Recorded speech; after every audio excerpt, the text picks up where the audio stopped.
Good afternoon, board members Good afternoon. and college staff and guests. The time is 6 o'clock on this, the 30th day of September, 2021, and I call this meeting of the Laredo College Board of Trustees to order. Mr. Delgado, can you lead us in prayer, please?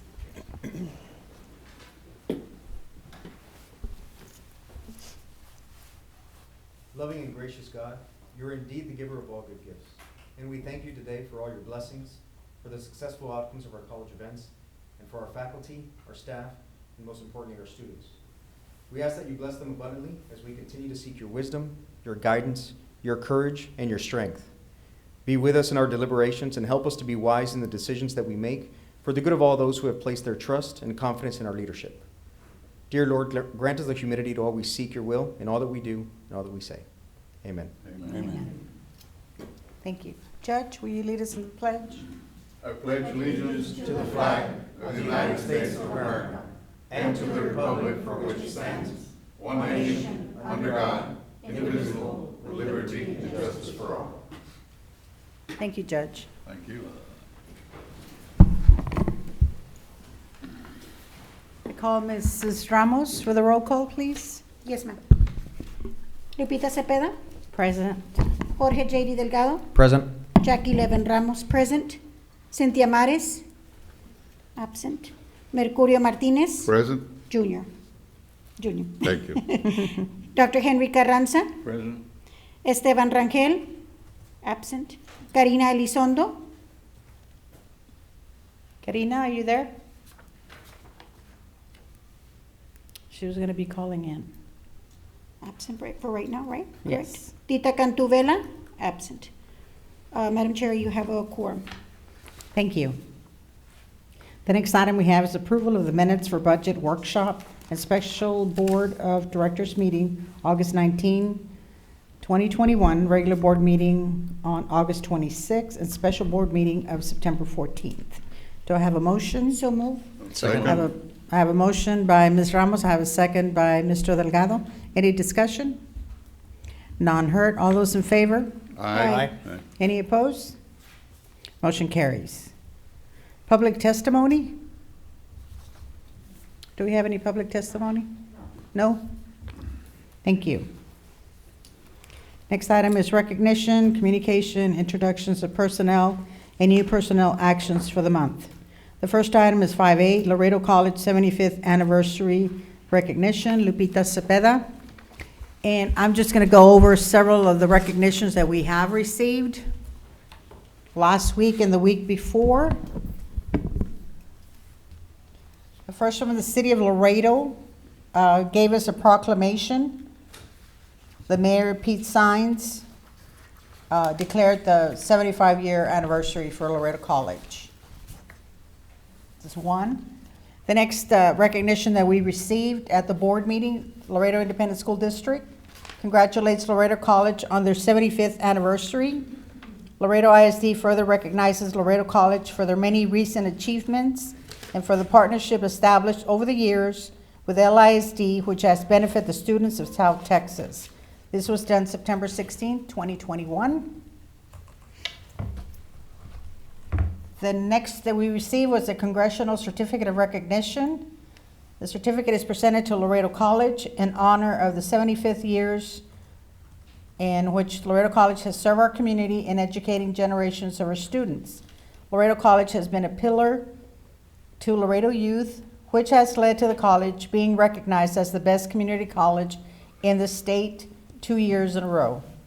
Laredo College continues dedication and commitment to educating our community, has never wavered and hasn't gone unnoticed.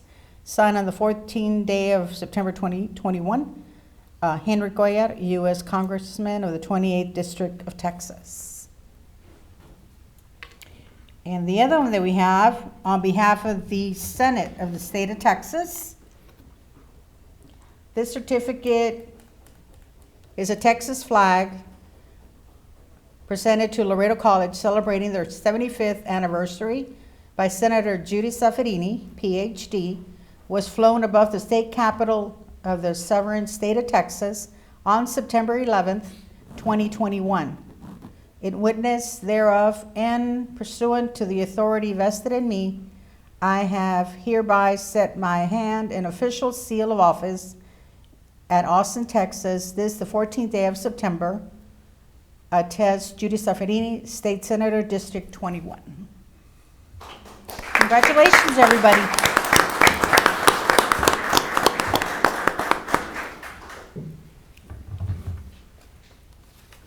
So kudos to everybody.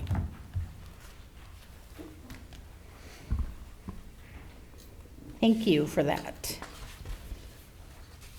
Next item we have is 5B, 2021 Hispanic Serving Institution, HSI STEM and Articulation Program, Title III, Part F, Program Grant, Dr. Nora R. Garza.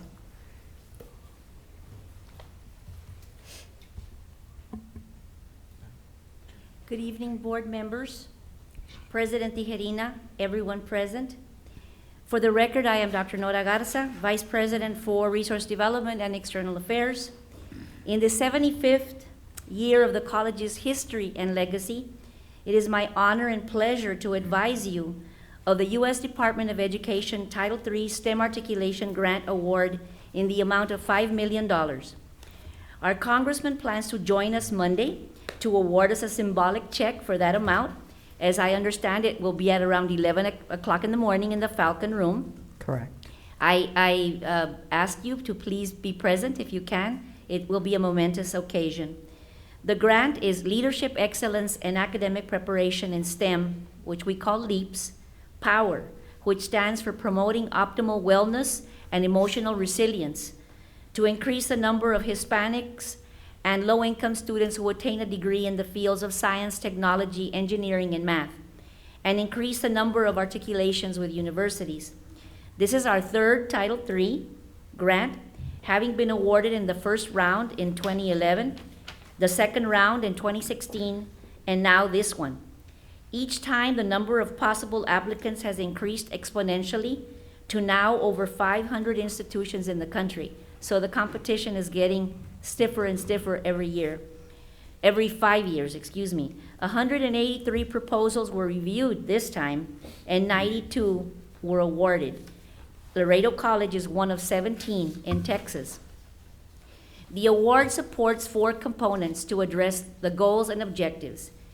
1, academic and student services, articulation agreements, affordable paths to knowledge and skills, and promoting optimal wellness and emotional resilience. The target population is 100 students majoring in STEM per year. It also brings us staff, academic tutors, research mentors, and working with the high schools. LEAP's Power will increase the number of Hispanics and students and low-income students who attain degrees in STEM, and the model articulation agreements between Laredo College, Texas A&M University Kingsville, Texas A&M International University, University of Texas Rio Grande Valley, Texas State University, and the University of Texas San Antonio. Kingsville was the only A&M system school awarded, Kingsville.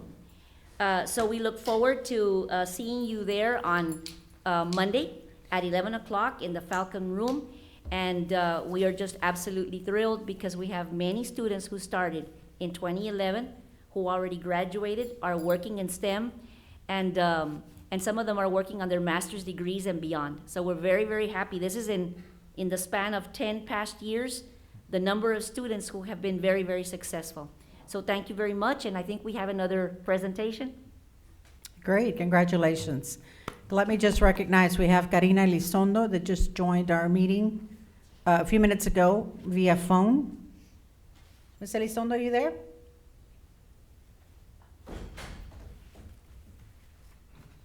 Where is Hello. she? I don't see her. And I'd like to recognize Ms. Cynthia Mares joined us as well. Okay, the next one is 5C, Fiscal Year 2021 Citizenship and Integration Grant Program, Dr. Nora Garza and Ms. Sandra Cortez. Thank you very much. Again, Dr. Nora Garza, for the record. Sandra Cortez could not be with us this evening, but Mr. Gabe Lozano and one of the people from her area are here tonight We're very thrilled with this grant. It is from Homeland Security, and it is for citizenship. So Mr. Gabe Lozano will give us more details, as well as introducing Mr. Guayo Martinez. Thank you. Yes. Yes. You join me. Good evening, members of the board. For the record, Gabriel Lozano, a grant writer here at the college. My pleasure to announce this grant from the Department of Homeland Security in the amount of $250,000, and it's a citizenship and integration grant. And real fast, the goal of the Citizenship and Integration Grant Program is to expand the availability of high-quality citizenship preparation services for lawful permanent residents across the nation, and to provide opportunities for lawful permanent residents to gain the knowledge and skills necessary to integrate into the fabric of American society. And here with us is Mr. Guayo Martinez, and he spearheaded this initiative along with Sandra Cortez, who I don't think is here tonight, but it was a good team effort, and we're very happy to announce this grant. Congratulations. Yes.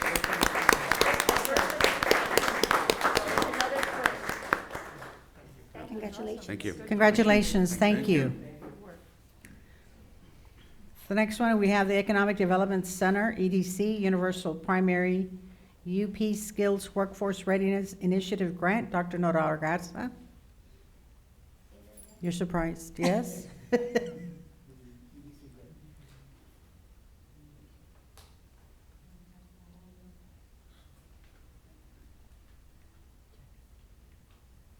don't have the details for that one. I think it's one that's pending, I'm not sure. Okay, rather than give you the wrong information, I'd rather. Yes. Okay. You want to make a motion to defer? Or Uh, would you leave it there? I'd like to have a motion to defer. So move. I have a first from Mrs. Ramos, and I have a second from Dr. Carranza. Any discussion? All in favor? Aye. Any opposed? Motion carries to defer 5D For another. for another meeting. Correct? Yeah. Okay.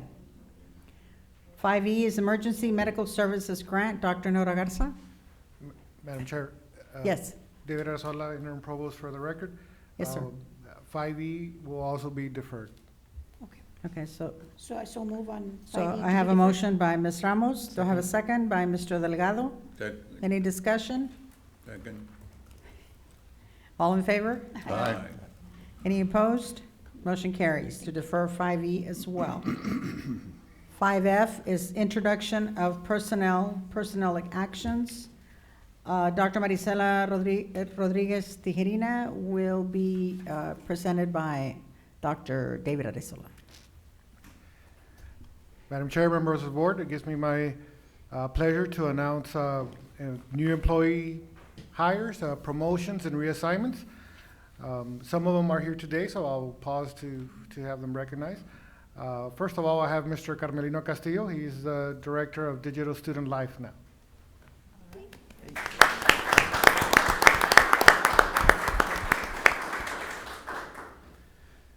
Next, we have Holly A. Dykstra. She is now the Assistant Professor of English and Writing Center Director, and will now be serving as our interim English Department Chair.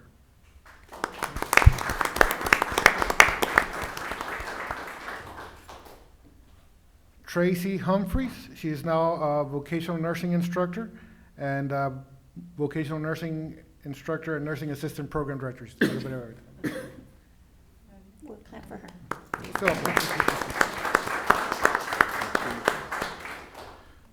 Next we have Ardean Ramirez, Associate Professor of Associate Degree Nursing Program. Adrián? No?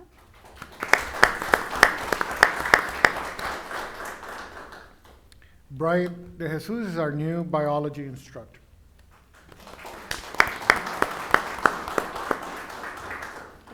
Alberto Chavez Jr. is our new Senior Director of Information Technology.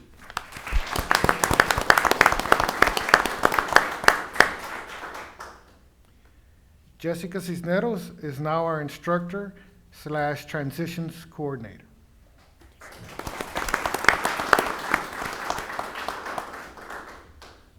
Alberto Hernandez is now our Associate Dean of Dual Enrollment. The new title. Dania Herrera is our new Faculty Secretary for the Emergency Medical Services.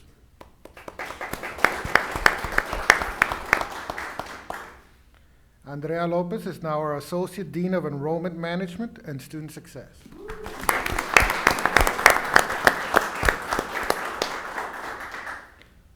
Rosalinda Montemayor is our new Vocational Nursing Instructor.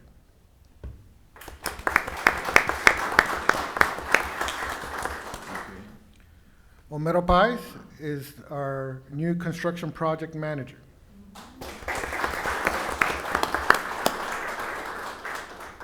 Gabriela Ramos is our Assistant Director of Advising, Career, and Transfer Center.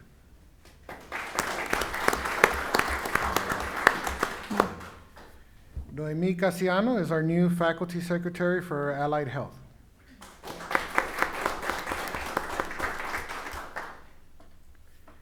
Claudia Del Bosque is now our new Associate Degree Nursing Instructor.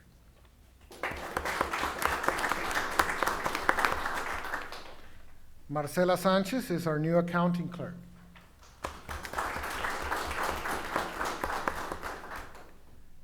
Sergio Palacios is our new Journeyman Electrician at the South Campus.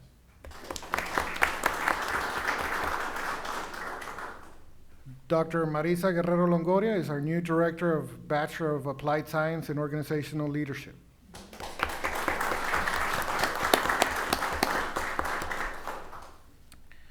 And last, we have a special guest here today who just a few days ago wouldn't be a guest, right? But she is today. We want to present Ms. Adriana Nunemaker, who was our former Dean of the South Campus, with a little token of our appreciation for her 15 years of service here at the college, 15 years of excellent service here at the college. So I know she's here today. So Ms. Nunemaker, will you please come up?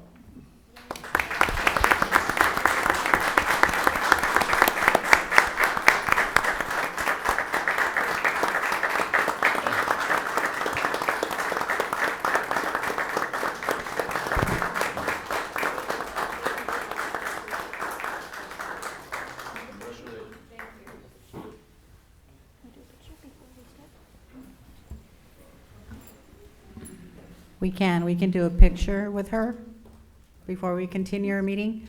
But congratulations, everybody. Our new, welcome to Laredo College, our new members that are joining our team. Everybody that has been here with us as well, congratulations. Welcome to our team, and I wish you all the very best. I would like to do another round of applause for our grant writer, Mr. Lozano, Mr. Martinez, Dr. Nora Garza and her team for bringing all that money to Laredo College. Much appreciated. If we can take a picture with Mrs. Nunemaker. I already missed her at the South Campus. We wish you the very best. Mrs. Nunemaker, I know you're going to do an outstanding job at UT. We appreciate all your hard-earned years here at Laredo College. And we all wish you the very best. I don't know if you wanted to say anything on your behalf. If I may, thank you. Adriana Nunemaker for the record. It is truly an honor for me to receive this acknowledgement.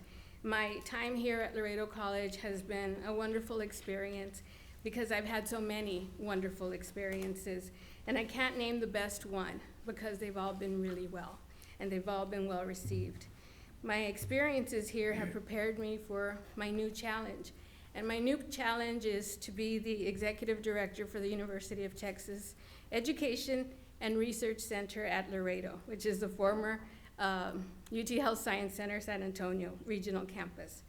I look forward to the new challenges that come with that because one of the things that I'm excited about and so passionate about is that we're focusing on education and we're focusing on healthcare. And we're focusing on bringing these programs that will help this city this county because we are severely underserved with healthcare professionals. And so I look forward to our continued collaboration with Laredo College and the TAMU and any other schools that want to join the collaboration of making Laredo very well prepared and having as many health professionals as we can have. So I thank you all very much for your kindness, for your attention, and this wonderful award. Thank you. Thank you. Thank you.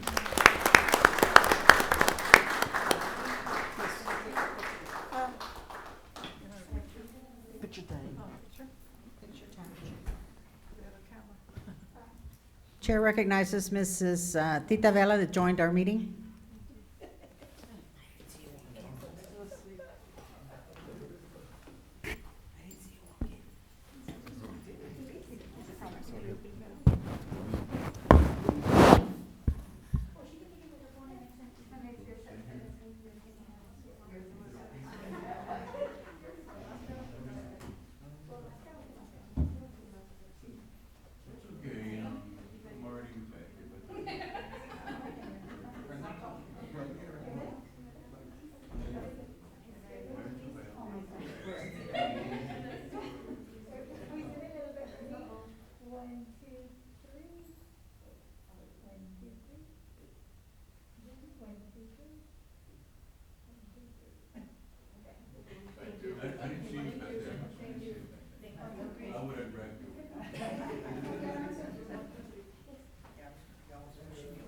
No. Wait a minute. Don't step on me. Thank you. That's good.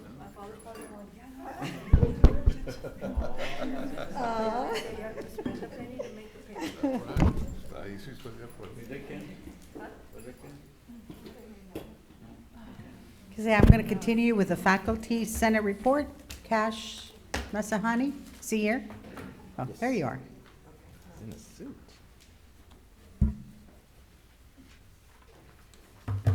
Hello, good afternoon, Madam President. And I was going to say Madam President over here and feel excited about the two Madam Presidents, but she's still with us in spirit, somewhere here. Honorable board members, members of the faculty, staff, and the administration, my name is Prakash Mansinghani, and I'm an associate professor of government here at the college, and I also serve as the faculty assembly president and its senate. I'll just take a moment, if I will, to congratulate Ms. Nunemaker on her new position. I'm so glad that everyone gave her the honor that she has not just deserves, but has earned over the years here at the college. She's been a good mentor of mine, and we, on behalf of the faculty, wish you well. And if there's ever a desire on your part to come back, we will be waiting for you here. If not, we look forward to working with you. And we wish you the best, Ms. Nunemaker. Thank you for everything you've done for the college, the faculty, and all of its stakeholders. If I will take another second, I know that Dr. Ariozola mentioned the new hires. I'd like to, on behalf of the faculty, welcome all of the new hires, whether they're in staff, administration, or particularly, of course, in the faculty. We welcome you on board. We look forward to working with all of you in whatever you might need in any way that we can. I know that we're all looking forward to work together to better the college. And today is going to be very informal. I only have about one more item here. Hopefully, it's my hope that we're working here with the administration to hopefully propose some form of proposal for you all in terms of some kind of increase at the next board meeting, whether it's a little nominal cost of living adjustment, a salary increase, or something along these lines. Keep in mind, it is my hope and intention that that increase that hopefully comes before you at the next board meeting in October is an increase that will be for consideration for all employees at this college, faculty, staff, and administration. So again, I'm going to be working with the administration to hope that we can put something forward for a vote at the October meeting. And as a reminder to the administration and the board, I remain available in any way to continue to work on that proposal if we need to. So hopefully we can put something together for the board to consider at its upcoming meeting. So I hope the board will have something to consider and a vote will take place. It's the board's decision to make. All we can do is put a proposal in front of you all, and it is my hope that that will happen in October. And last but not least, as I express every time I come up here, thank you for the opportunity to not only continue to deliver these presentations to you all, but to continue working at this college and being part of the mission that we deliver every day. I've sat down with everybody in this room really to talk about the mission that we do. We work so hard at it. And oftentimes I just say thank you for being able to be here, but thank you for being able to be here at this college. And I say that on behalf of all of the faculty that I represent. We really appreciate those opportunities, so thank you. That's it for today. That's it. That's it. Thank you so much for your report. Thank you, Cash. Thank you. The next report we have, Associated Student Organization Report.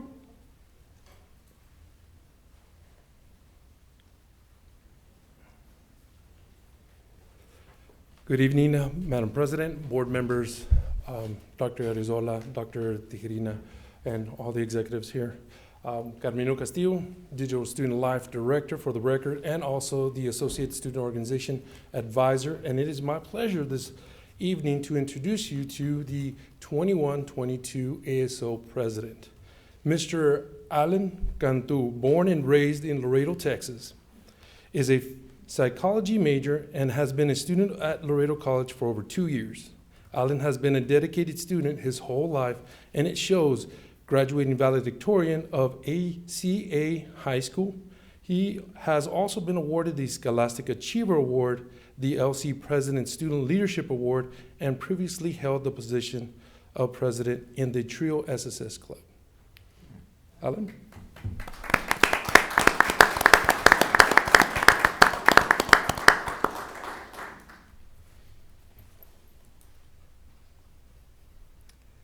Good evening, President Lupita Cepeda, board members, Dr. Marisol Rodriguez, administrators, faculty and staff, and guests. I'm Alan Cantu. For the record, I am the current ASO president, and it is an honor and a pleasure to be here. I am very excited to be working with y'all. I would like to also give a little appreciation to my team. If you could please rise. It would be Fatima Ponce, Vice President. And our Senator Pro Tempore.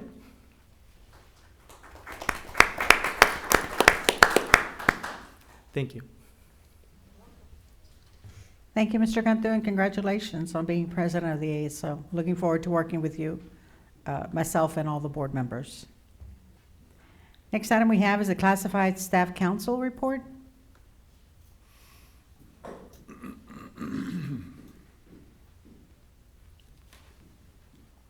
Good evening, Ms. President Cepeda, board members and administration. My name is Ida Hernandez. For the record, I am the newly elected president of the Classified Staff Council. This is my first official meeting, I guess.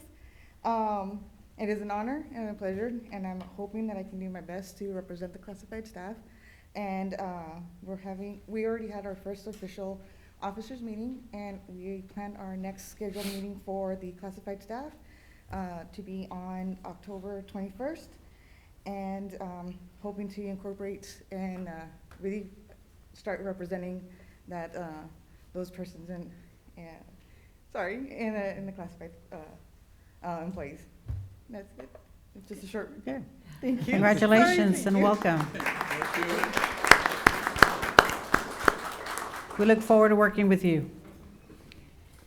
Okay, the next item, before we go to the consent agenda, I'd like to bring up agenda 9G. I have some questions on it before if anybody makes a motion to approve them. And the 9G is approval for renewal of unlimited broadband services purchased from T-Mobile Sprint Business. Dr. Fred Solis. Good evening, Madam Chair, board members. Fred Solis, Vice President for Student Success and Enrollment. This particular item is a renewal of the current contract that we have for the unlimited broadband service. If you recall, this was the broadband service that was added to the laptops that were purchased using the CARES money.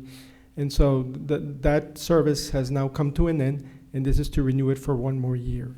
Okay. It'll all be paid for through another CARES grant money as well. So it's all coronavirus grant money that's related. Okay, and my question to that, are all carriers asked to participate? In this particular case, there was an inquiry done to the different carriers, Okay. and this was the best value that was Okay. proposed to the college. And I understand it's through DIR, is that correct? And that is correct. And that's all my question. Anybody else has any questions on that one? Okay, thank you. Thank you. Madam Chair, Chair make- recognizes Judge Martinez. I make a motion that we acknowledge the consent agenda from 9A through 9G. So I have a motion, do I have a second? Second. Second by Mr. Delgado. Any discussion? Okay, all in favor? Aye. Any opposed? No one opposed. Agendas 9A through 9G have passed. Thank you. Thank you. Next item is the discussion and possible action. 10A, approval of guarantee maximum price for South Campus truck driving pad project. Mr. Cesar Vela. Oh, he's already there. I know, it's at the Good. glare on this, it's kind of, Good evening, Madam President, members of you. the board, Dr. Ariazola. For the record, Cesar Vela, VP of Finance. Tonight, we're asking the board to approve the guaranteed maximum price for the South Campus truck driving pad project as presented by Linedecker Construction, the current construction manager at risk for the Facilities Master Plan Phase 3 projects. The GMAX being proposed for this project is $961,816.91. We did review this item with the building committee. We did have to make some modifications to the scope of work. When we received the original GMAX, that GMAX came in at 1.3 million, which was approximately 566,000 over our projected budget for the project. We went ahead and made some revisions, and the second draft that was submitted by Linedecker Construction came in at 1,103,533. Again, that was still 334,000 over. And then our last and final number that was received from Linedecker Construction, which is the one that we are presenting tonight for approval, again came at 961,816.91 cents. That's again, that is still over what we had budgeted for the project. Once we add the A&E fees also, that project would be approximately $182,776 over what we had projected. We do have the funds available as part of the Facilities Master Plan Phase 3 contingency, and that is why we are recommending that we proceed with this project. Now, I do want to mention, and included in your board package, you have a breakdown of the costs. The items that you see on the screen, the items highlighted in yellow were the adjustments that were made. Originally, this project called for an allowance for landscape and irrigation of $100,000. We have deleted that amount. We also made an adjustment to concrete work. And this was, again, I believe was attributed to a canopy that was going to be placed in that location. And again, the metals work, which again was attributed to the canopy. We did have some electrical work that was being proposed for this project. When we reviewed the project, we did identify to have enough lighting in the area around the perimeter. We do have some adjustments that will be made to make sure that the pad is lighted for security purposes. And then there was another adjustment, I believe, was for the fencing. The perimeter fencing is already in existence around this location. We do have gates that will be part of the project. So the truck driving pad will be secured. We do have a perimeter fence that will be around that facility. But we did have an allowance to put in a fence between the soccer field and the truck driving pad. At this time, we are removing that item, and we'll be addressing that item at a later time. Again, our recommendation is to, again, approve or proceed with approval of the guaranteed maximum price as presented by Line Decker Construction. Okay. Chair recognizes Judge Martinez. I do have a question here in reference to the benches and as well as the other items there removed by owner. Who is the owner? I thought it was the college, Yes, that is correct, Judge. That would be done in-house. Okay. And again, it's Okay. a removal of the benches that are around that sports complex area, Okay. and also some fencing, backstop fencing. Which will actually remain or, you know. They'll be will relocated, yes. Warehoused up until the time that is needed for some. Yes, some and other improvement. actually, the benches will be relocated to the soccer field that's next to the truck driving pad. Okay, thank you. That answers my question. Thank you, Madam Chair. Now, You're I welcome. do want to mention that the changes or modifications that were done to bring the cost down do not impact the needs of the truck driving program. Mhm. And also, they do not impact the pad itself to be qualified as a testing center for the Department of Public Safety. So again, all those things in mind, we are meeting the requirements that are needed. Again, the items that are being right now removed were enhancements that were done to the project itself. But again, as far as the functionality, it is not impacted. Okay, which are the benches and the bleachers? Yes, Primarily. that is one of the items that we're removing from Line Decker, and we're gonna be handling in-house. Is it basically just relocating benches and removing some of the Thank you. backstop fencing. Thank you. Chair recognizes Mr. Delgado. Mr. Vela, I'm not sure if you'd have this information handy with you, but how many students normally register for this particular course on a annual basis? Well, that's a good question, sir. I do not have that information, and Mr. Hernandez is out, and Ms. Okay. Cortez is also out, but we can provide that information at a later time. All right, thank you. Thank you. Any other questions? Madam Chair, I move that we go ahead and approve this item. I'm sure I we have- already went through the Finance Committee and all of that discussion, so. A Yes. second. So I have a motion by Ms. Mattis. I have a second by Judge Martinez. Any discussion? None heard. All in favor? Aye. Any opposed? Motion carries. Thank you. Is Ms. Elizondo on the line? No? Ms. Elizondo, are you there? Guess not. She never answered the first time. I don't believe she's there, She sent me a unfortunately. text that she's there, but, Hello? and I send it back to Is her. this thing on? Yes.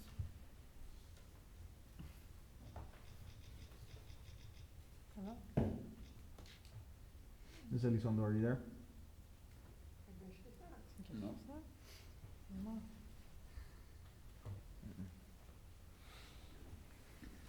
Okay. Let me go to the next item. It's 10B, resolution to approve transfer of 20% annual general operating fund savings to fiscal plant to cover deferred maintenance projects. Mr. Cesar Vela. Yes, this next item is, again, as Cepeda mentioned, is we are asking that the board approve a resolution to transfer 20% of the annual general operating fund savings to physical plant to cover deferred maintenance projects. I do have a couple of slides here, pictures that we're taking here at the Fort McIntosh campus, just so that we can show some of the items that we need to address. As you know, we do have right now out requests for proposals to do parking lot repairs, both here at the Fort McIntosh and at the South Campus. If you can see here, there's a picture of the corner right at the Lopez building, what used to be the Lopez Nursing Building, not the Lopez Building. You can see the condition of some of the parking lots. With the approval of this resolution, it would provide the funding to address projects similar to this. Again, this would be one of the first projects that we would be working on. As you can see here, we do have a picture of building T30. Used to be the old theater for the fort.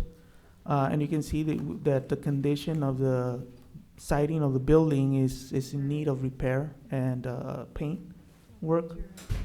And then as we mentioned, when we talk about deferred maintenance, and it could be as simple as knocking down or cutting down dead trees. As you can see here, from the past winter storm, we did have some trees that did not survive. And these trees right now, currently, this one is right next to the renovated library. So those are things that we need to address to make sure that those trees don't fall on those buildings. Some of the projects that were covered under Facilities Master Plan Phase 2 included the campus housing. Well, those buildings are starting to show their age again. And just as simple as replacing the mosquito netting in the porches needs to be done. And again, you can see here the siding of the buildings as well as the paint. This one item here, it is part of the Facilities Master Plan Phase 3 project, and it will be addressed as part of the fiber infrastructure project. However, the focus that we wanted to show here is the building across that sidewalk, or that future sidewalk, is the Arechica Hall, the Arechica building. One of the items that we need to address in this building, the building itself is structurally sound, it's in good condition, but the porches, the outside porches, need work. You can see here from the pictures, we're starting to show some age, the second floor porches. On the north side of the building, we do have a problem. Part of the porch sank, so we do need to address that. Now, like I mentioned, the building itself is structurally sound, but we do need to address the porches, as you can see from the pictures here. So again, these are just some examples of the work that's needed throughout campus. We have invested we have done a good investment through the bond projects. But again, as you can see here, this is one of the buildings that was addressed as part of Phase 2, and we're starting to show some of the age. So with this resolution, what would happen is that any year that we have savings at the end of the year, we're asking that 20% be allocated to the Deferred Maintenance Fund to address this type of projects. Now, if I may, I would like to read the resolution that is being presented tonight for approval. And it reads as follows. Whereas the Board of Trustees of Laredo College desires to hereby approve a resolution relating to the transfer of annual general operating fund savings to the Deferred Maintenance Fund. Whereas the board desires that the transfer of funds to the Deferred Maintenance Fund shall be equal to 20% of annual general operating fund savings. Whereas the transfer of funds shall be used to cover costs associated with deferred maintenance of facilities and equipment as approved by the Board of Trustees. Whereas the board agrees that such transfers will only be made if the general operating fund balance reflects no less than 20% of the general operating budget expenditures for that fiscal year. And again, this relates to a resolution that was passed by the board to maintain at least 20% in the general operating fund balance of our budgeted expenditures. So at any point where we don't have that 20% in reserve, we would not be making a transfer for deferred maintenance projects. Now, therefore, be it resolved by the Laredo College Board of Trustees that this resolution shall take effect on October 1st, 2021, and remains in effect until the board rescinds this resolution. For the effective period of this resolution, it shall be a goal of the board to transfer 20% of annual general operating fund savings to the Deferred Maintenance Fund to cover costs associated with deferred maintenance of facilities and equipment under the conditions specified above. This resolution shall take effect upon it being passed and approved by the Laredo College District Board of Trustees. Passed and approved by the Laredo College District Board of Trustees on this 30th day of September 2021. Thank you. Any questions? I have a question. Chair recognizes Dr. Carranza. Thank you very much. You're Madam welcome. President. The only question I was going to ask, this monies I know are for this campus, right? It would be for both campuses. Because the Yes, South Campus needs a lot of work. that is correct. Because So it we, wasn't mentioned here. No, You know, you the exact, mentioned, you know, I know about the eroding buildings and all Yes, that, yes, sir. because all you gotta do is walk around. yes, sir. You know, but the thing is that the South needs a lot of work also on the streets, you know. That is correct, sir. Yes. You know, so as long as the South is included, I'm all for it. Yes, no, this would be deferred maintenance projects throughout the Laredo colleges, both Okay. campuses. That's And the RFP that's out right now includes the parking lots and streets of both campuses. All right, that's good. Chair recognizes Mrs. Ramos. Madam Chair and fellow board members, I would like to ask, if this resolution does pass, this is in place until it's rescinded? So Correct. could it not be on a yearly basis, or does it have to be in place until we come back to the table and rescind it, or can it be reviewed every year? So, because like right now as it is in place, it's gonna Well, stay but- there until. Well, but the resolution states that if we don't have that additional 20%, Yeah, that's correct. the money will not be transferred. That is correct. But it will be an automatic every be an year if the automatic every money is year. there. If the money is there, it would be a 20% transfer of, and again, depending on the savings. So if a particular year we have savings, 20% of those savings get transferred. The other condition that needs to be met is if we don't have the 20% savings in the general operating fund, we won't make that transfer also. I'm gonna get down. But even because if the resolution states that it cannot be rescinded until those two important points are covered, which is, one, that the money is there, but the other is that it's gonna be an automatic thing. That the board will not see that information on a yearly basis if those two conditions are met. So in other words, we won't be notified because the resolution is in place until it is rescinded, if We- those 2 points are met, correct? No, this would be informational, the information would be provided to the board at the end of the fiscal year when we present the audit. You'll be able to see the savings and what would be transferred over to the deferred maintenance. So it projects. wouldn't be an automatic thing that It- every year you would just, It would not require board approval at that point, it would be more for of information purposes. And as far as the resolution, it could be rescinded at any time, again. So when they bring it to us, at that point, can we vote on it? Or can we rescind it if the board doesn't approve? And I'm asking Mr. Garcia. I'm Yes. sorry. For the record, Our Guillermo legal Garcia counsel. here, for Casimir and Pettis. No, if the board passes the resolution, it's, once those Automatic. two conditions are met, it's an automatic transfer. It would have to be, board would have to take action at that point to undo the transfer or To rescind and, Yeah. to make another transfer to remove it once it had already been transferred. But that transfer would have to be done according to the board action, according to Okay. the resolution. okay. Chair recognizes Mrs. Vela. You know, I'm looking at these pictures, You need to talk into the mic, please. speak to the mic. I'm sorry, I have it off. Looking at these pictures, we have to do something. And, you know, especially in both campuses, of course. But some of these buildings here are part of our history. And they're very, very important, and we need to keep them up. And I think up until now, we've been thinking of new buildings and doing new stuff, and we forget of what we have. And we have something that's extremely valuable that we need to maintain. So I think it's a great idea that we're using our savings to do that. I really do. And I'm sure that all of our physical plant and Mr. Cepeda would be very happy if we would do this for him. And Chair again- recognizes, I'm sorry, No. go ahead. No, and the goal here, as you mentioned, Ms. Vela, is that, one, we want to maintain these buildings. We have done a major investment Mhm. through the bonds. But we are also, again, when we look at this, we're trying to avoid getting to a point where we will have to float another bond Absolutely. to do some of these repairs. So again, this resolution, again, would be in effect, and the transfer would only be made if we had the If we have savings, savings. and it would That's only be right. 20% of whatever that savings are, and of course, maintaining the general operating fund balance, the 20%. Which is, Chair recognizes Mrs. Mares.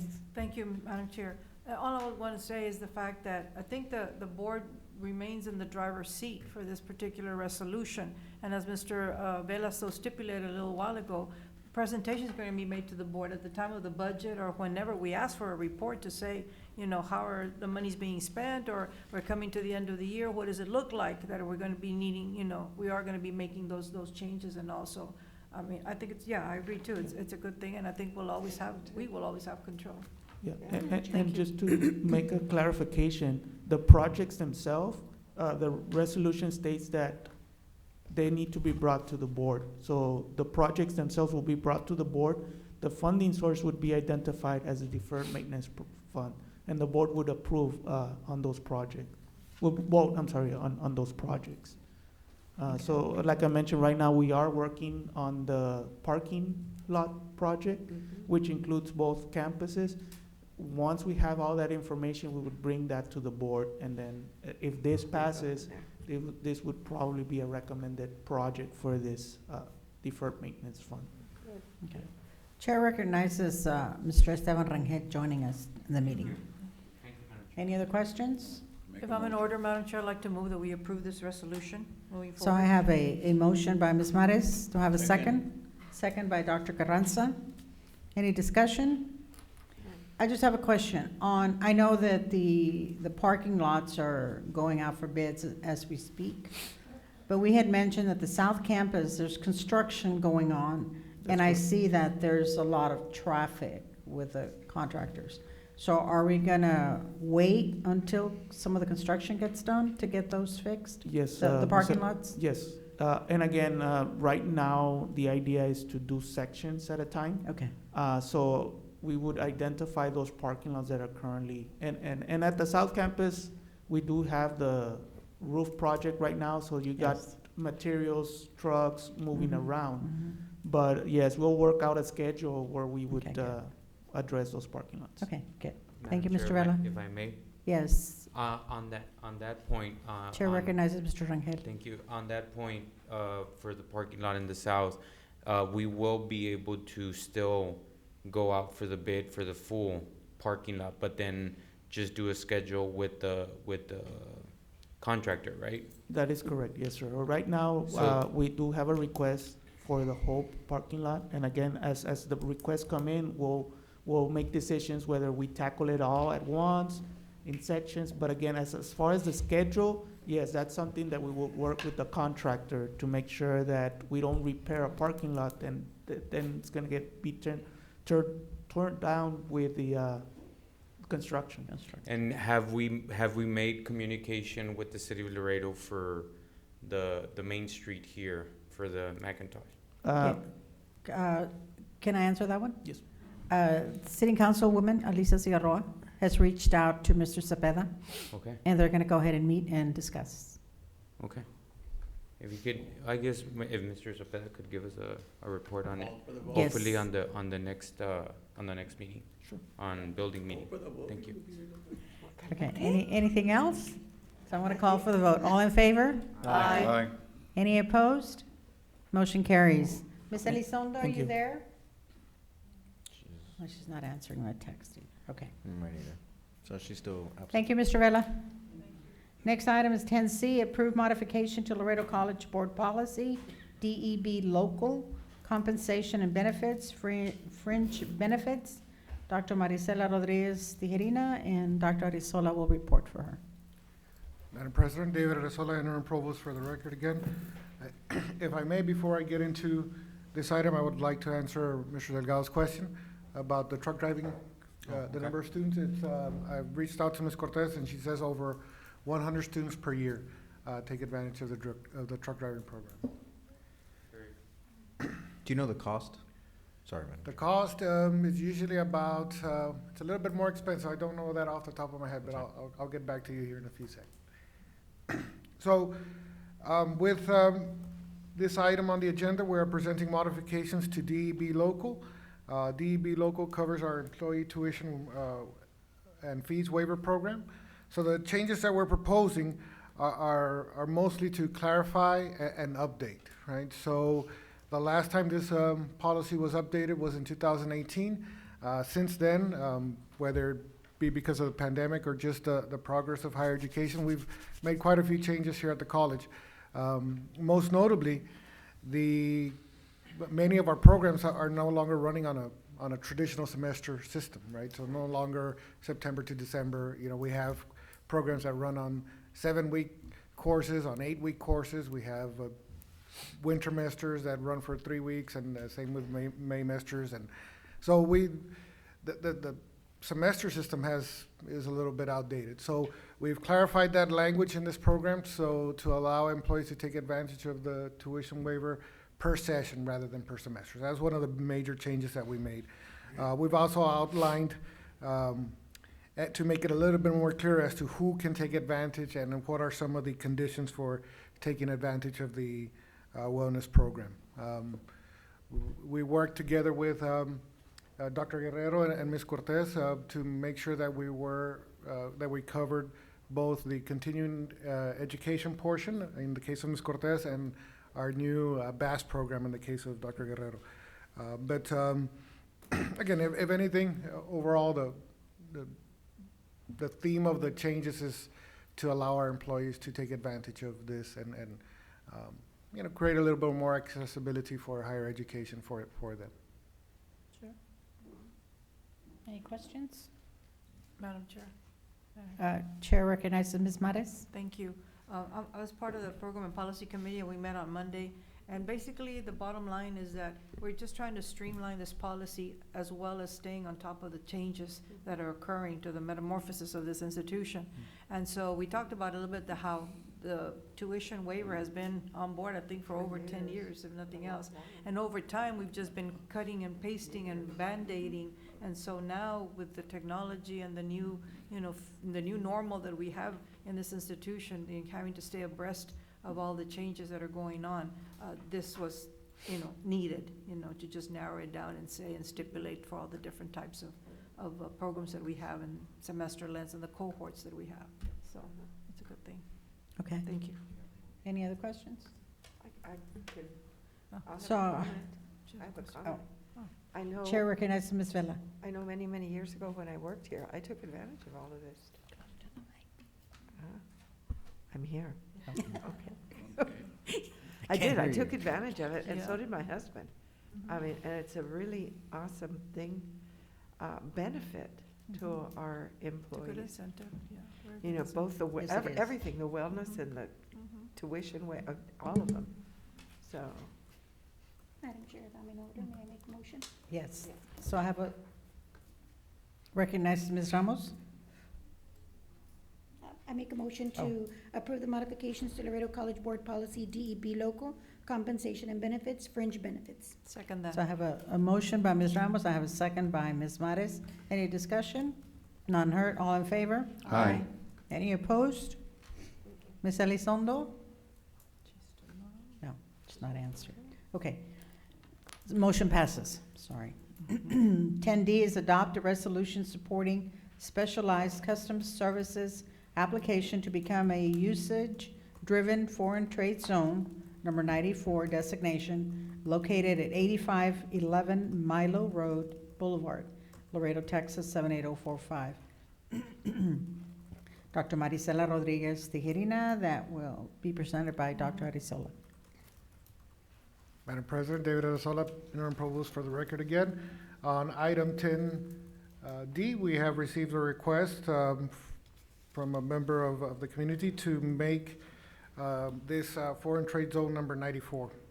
So to be clear, you'll see in your board packet that it's one bay of the warehouse that we're making a foreign trade. So it's not the entire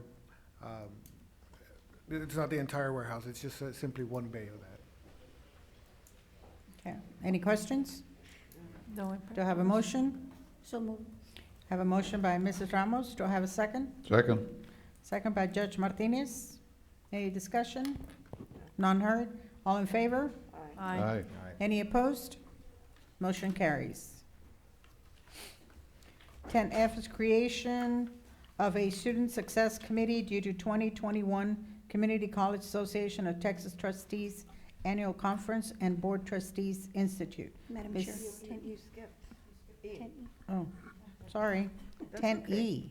We let you. I didn't look up to look at at legal over there, sorry. 10E is approval of Laredo College Board of Trustees goals. Ms. Jackie Levin Ramos. Madam Chair and fellow board members, I would give you, there is a handout that you've received of some proposed goals that were provided during the retreat that we had. However, I feel that we still need a little bit more time to review these individual recommendations. Finally. Let's finish that, Ms. Ramos, and then I'll recognize you, okay? Can you hear me? Thank you. Okay. Go ahead. So these items were provided to us as suggestions from the individuals that participated in the retreat. We did have some other board members that did not participate because they were unable to be there, but I would like to give them an opportunity also to make any suggestions. Some of the common goals that we have talked about throughout the front and back page of this area, the recommendations were made by the individuals that were listed on this side. I apologize if I failed to put somebody's name, but they didn't put the names on the card, so I couldn't write down their names, so, you know. Okay. But some of the items that we might think about are student success. Enrollment is a common subject. Right. Retention, a board manual with a board orientation that includes professional development for the board members, advocacy, community relationships, COVID-19, the new president, dual enrollment programs, fiscal responsibility, academic, workforce, vocational, technical programs, and an increase in the adequately implementing, carrying out our second bachelors or even the first bachelors that we have. Those are some of the proposed goals or subjects that we can look at. Many of our board members and those individuals that participated with us in the retreat talked about those common issues, common threads, our enrollment, the retention. And so in coming up with the goals as a board, we need to focus on what are those things that we can have some sort of, like many of the things we cannot do. It's not in our job description to do them, but we can certainly establish policy that will help us with the procedures that administration would go through. So as far as our goals, we need to look at what are the most important things. And so if it pleases the board, I would continue to work on the goals and provide them to everybody through their email. Again, I can send this through email. And then just so that we can get a common goal, a common idea of what we want to pass. I think this is very important. It correlates with our attendance to the conference that we had because it talks about a strategic plan, plus it also talks about goals that we set as a board for ourselves. So if it pleases the board, I'd like to defer this item to the next meeting, but also with consideration to review and consider those options that have been provided and any other additions. Thank you. Before we go any further, let me go ahead and recognize Ms. Elizondo. Chair recognizes Ms. Elizondo. Yes. Sorry, I just wanted to, for the record, I've been connected since 6:04, and also I would like to be considered for the Student Success Live Committee, and I would like to appoint Cynthia Mares as the chair. We're not there yet, Ms. Elizondo. And I did recognize you right after 6:05. And I've been calling you out and I haven't heard you speak to us until right now. So, I'll take in consideration what you just said. Thank you. Chair recognizes, Dr. Carranza. No, I just said. He made a motion. Oh, Dr. Carranza made a motion to defer Yes. 10E. Do I have a second? I'll second it. Second by Mrs. Vela. Any discussion?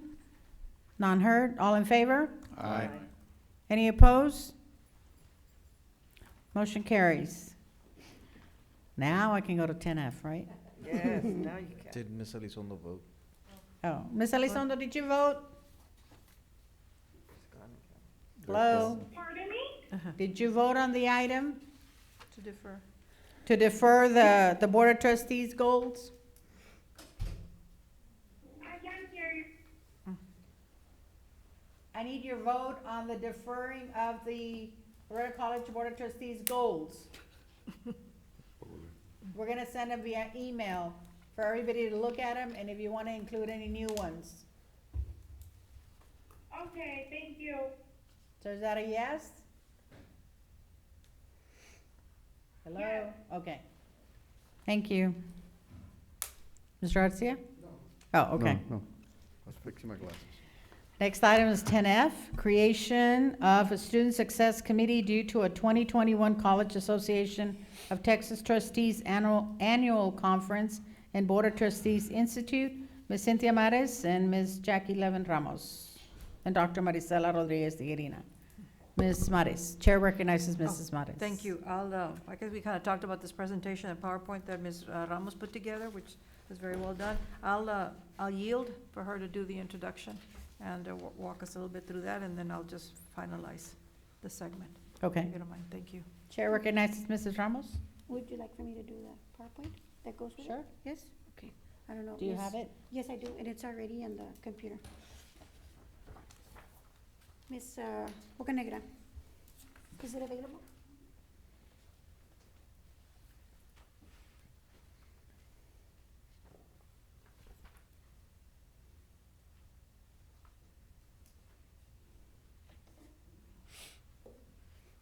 Good evening. I'm gonna step on the other role.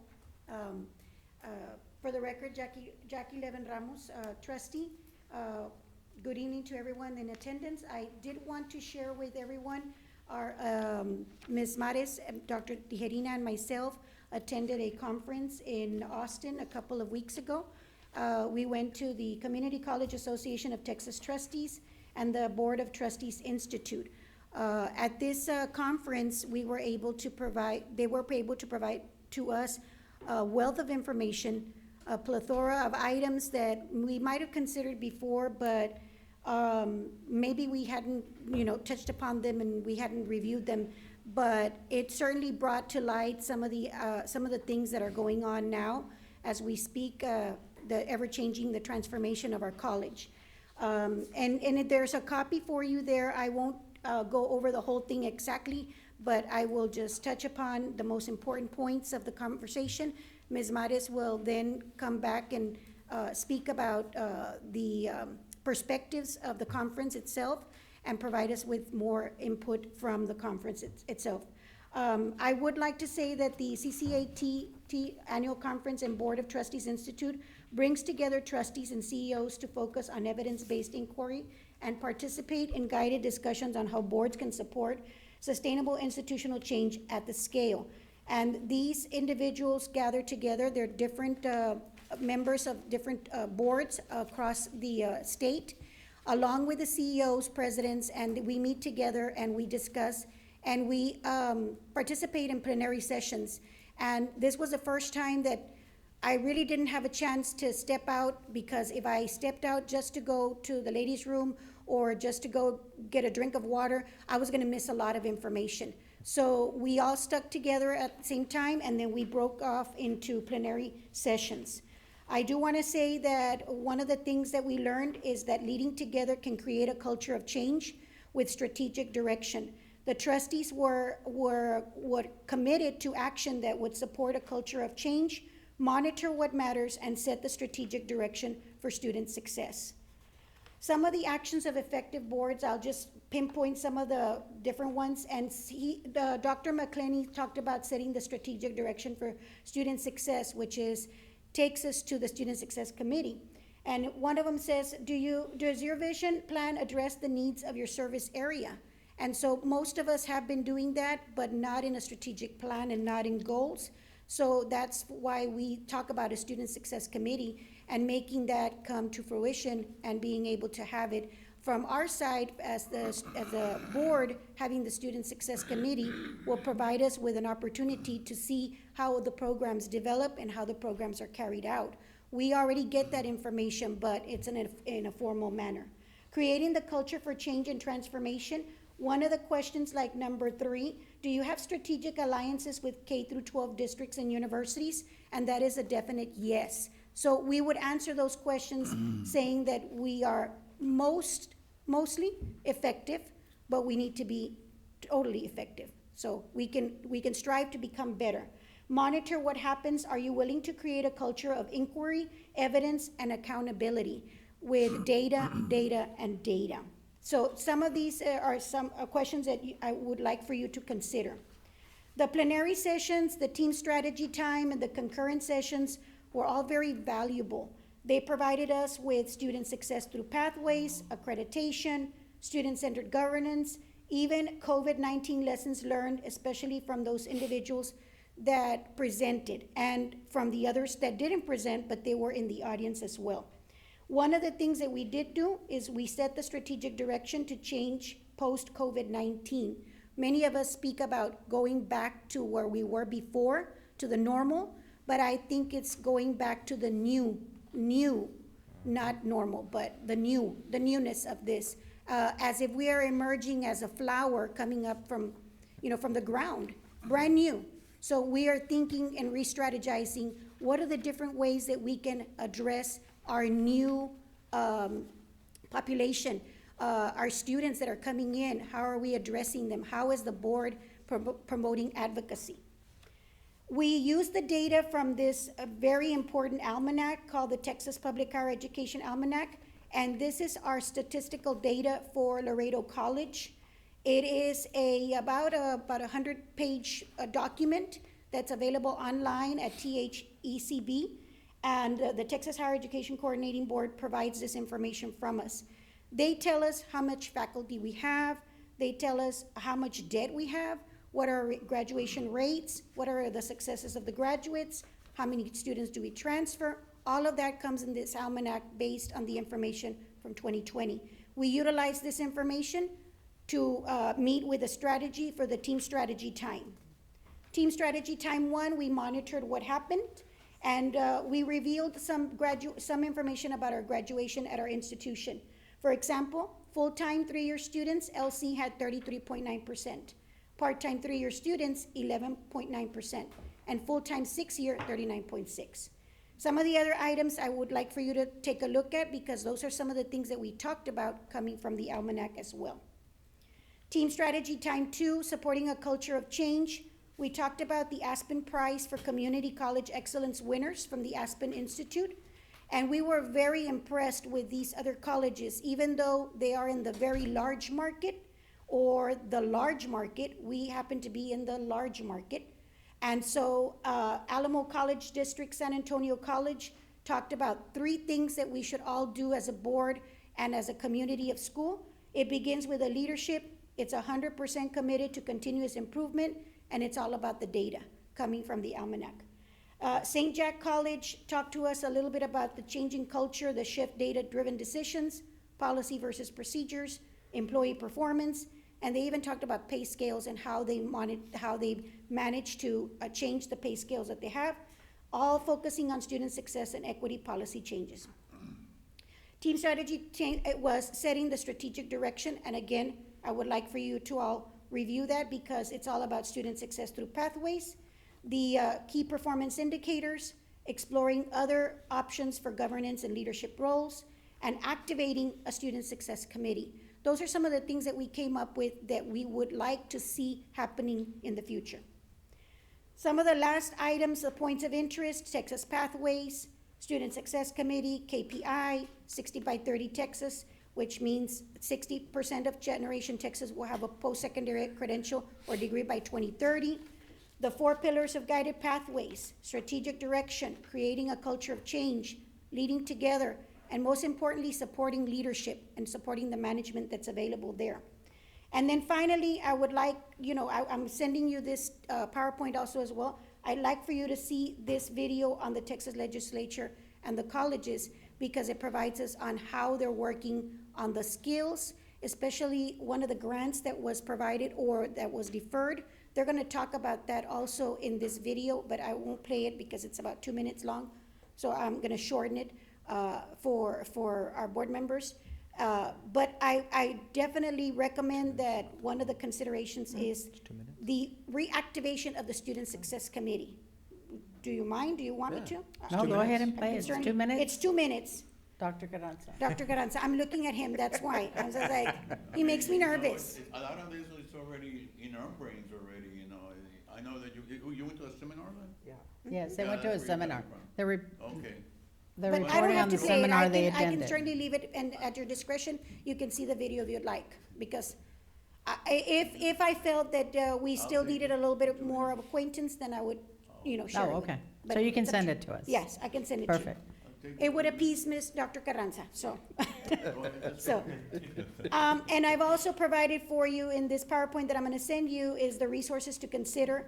So in case you're looking to look for other avenues or other venues that can provide us with some direction or some experience, we can call on other individuals, other board members in other cities that will give us some ideas, and we work together as a collaborative effort.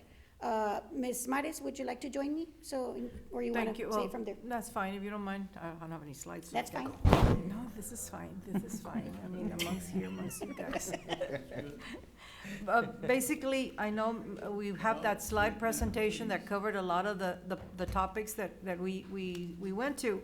But I think the takeaway for us as trustees, I mean, what is the bottom line, from all this information? And thankfully, you have a copy of it for your perusal. And I would just call your attention to slide number 2, 3, and 8. That you do the focus on that, because what is it that it is trying to impress on us? And like I said, the common thread was about, what are we doing as trustees to create a campus where students can reach their potential? I mean, really, what are we doing? How are we defining our leadership voice in support of diversity, inclusion, and equity? Those were the 3 terms, and those are the new terms, I guess, for our new normal. So do we have policies in place? Our programs, are they helping to educate, to empower, to engage, the students in diversity? The practices, what is the board doing to ensure that this is happening? The politics, do we understand, the politics of creating a change? Because we've been so complacent with everything. And, we have to consider our who are the shareholders? Who are the players in all of this? Obviously, the students. So like I said, the takeaway would be for us to come together, and it's funny how, not funny, but I'm saying that what we did on the board retreat, unknowingly, all of those, points and things that all of us as board members are interested, I'm glad to see they tie in exactly into this conference, because we're talking about, that diversity, the expansion of programs. And so we need to have a conversation, I think, at some point, this board, that how well do we understand, diversity and education? Because they talked about visible traits and invisible traits. The visible traits are easy. It's the gender, the race, Right. et cetera. But the invisible traits, how are our students, coping with those? We have homeless students, in here at El College and everywhere. There's homeless students. There's students going through depression, through whatever, PTSD, because they've just come back, from serving. So how well are we addressing that and making them feel that even though regardless of all those, circumstances, we are here to help them to reach their goals and their potential?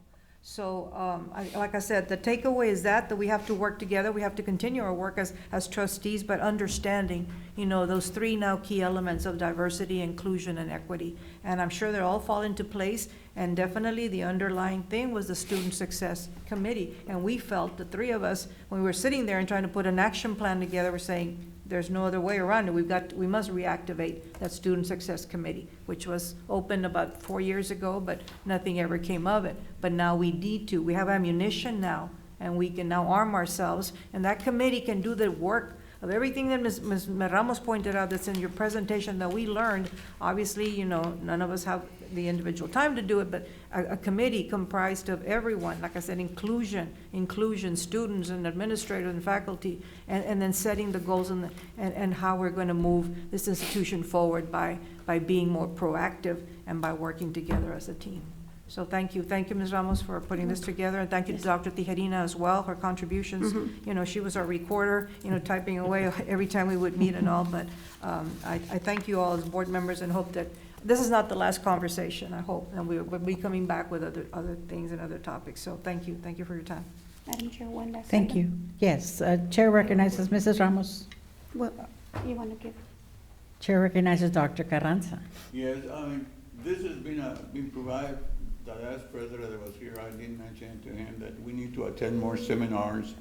Because you're enlightened, all this enlightenment that's coming in here is good, because that's what you picked up, different languages and all that, that's being used out there. I've been here, I guess, 5 years almost, and I only attended maybe 2 seminars, and that's about it, but that was years ago. So I think it's very important that we attend seminars, at least 1 a year or whatever, or 2 if you can, but whatever the college can afford. Sure. But when you come back, you come back with all these brilliant ideas, which is good, but it doesn't fit our college, most of them. But we can take little, like a puzzle, we can play with it, and use it. But other than that, the enlightenment is good. That's all I have to say to that. Chair recognizes Mrs. Ramos. So in closing, we would just say that these are some sort of proactive strategies. And yes, board policy development is making ourselves better. If we're at a point where we're good, we're going to be better. And so creating these other venues that we can utilize to help our students be successful, help our administration, because during the conference, Dr. Tijerina was front and center, providing us with updates and giving us, educating us, really, because some of the wording maybe we had never heard before, HSIs, pathways, things like that, we don't get a chance to hear on a daily basis. But if we're in education, like myself, then I hear it very often, but then I would like others to know about it as well. So a student success committee assesses, evaluates, makes recommendations for student support strategies to enhance student access, persistence, and goal attainment. It identifies obstacles to student success and implements actions to address the issues. It also reviews and recommends policies and actions related to enrollment and all student services. We brought the Student Success Committee, like Ms. Mare said, almost 4 years ago, and we assigned an individual to be in charge of chairing the committee, but it never took off. And so what we need to do is take action. Once the members of the committee have been in place, it's about monthly meetings, it's about updates to the board, it's about working collaboratively with administration to be able to carry out what is taking place outside where we don't get a chance to be in. We don't go to the classrooms, we don't get a chance to talk to the kids, but definitely our venue and our connecting part is the administration and the individuals who are in charge of the different programs that can help them be successful. Any other questions? Thank you, Mrs. Ramos, and thank you, Mrs. Mares. Thank you. A great idea to go ahead and start the Student Success Committee. I'd like to, at this time, assign Trustee Mares as the chairperson, and Ms. Ramos and Ms. Elizondo as members to work hand in hand with Dr. Tijerina and get the program going. My pleasure. Thank So if I have a motion? I have a moved. motion. Okay, so I have a motion by Mr. Rangel, I have a second by Second. Mr. Delgado. Oh, do you have a question, Mr. Garcia? That's fine. Oh, okay. Second. No. Okay, second by Mr. Delgado. Any discussion? Ms. Elizondo, any discussion? All in favor? Aye. Any opposed? Motion carries. Ms. Elizondo, did you vote? Problems. Communication. Don't think she's online anymore. Ms. Elizondo, are you still with us? She's off. Next item, I'm going to go to 11, information items. 11A, student activities and future programs. 11A1, information on bachelor's degree in organizational leadership, Dr. David Arrezola and Dr. Marisa Guerrero. Dr. Arrezola. Madam President, David Arrezola, interim provost for the record again. And again, I would like to start by following up on your question, Mr. Delgado. It is, the cost of the program is $3,620 for the program. It runs about 5 weeks. Thank you. Oh, the truck. The trucking. The truck driver. That's quite Sorry, the guys. degree. No, it's fine. Thank you. Now, on to item 11A.1. We have started recruiting and getting students for our new bachelor's degree program. We're very excited. We have to see our vision come to light. You know, so a lot of when we were designing this program and putting it together, a lot of the students that we had in mind that we would attract, that's exactly who we're getting. And it's one of the best things to see the letters of intent come in and say, yes, that's what we were thinking of when we were putting this together. But I'm going to introduce Dr. Marisa Guerrero, who has been here at the college in different capacities, English department chair, faculty, dean. She has now taken on the role of the director of the Bass Orgo program, and she will enlighten us with a lot more information about the program.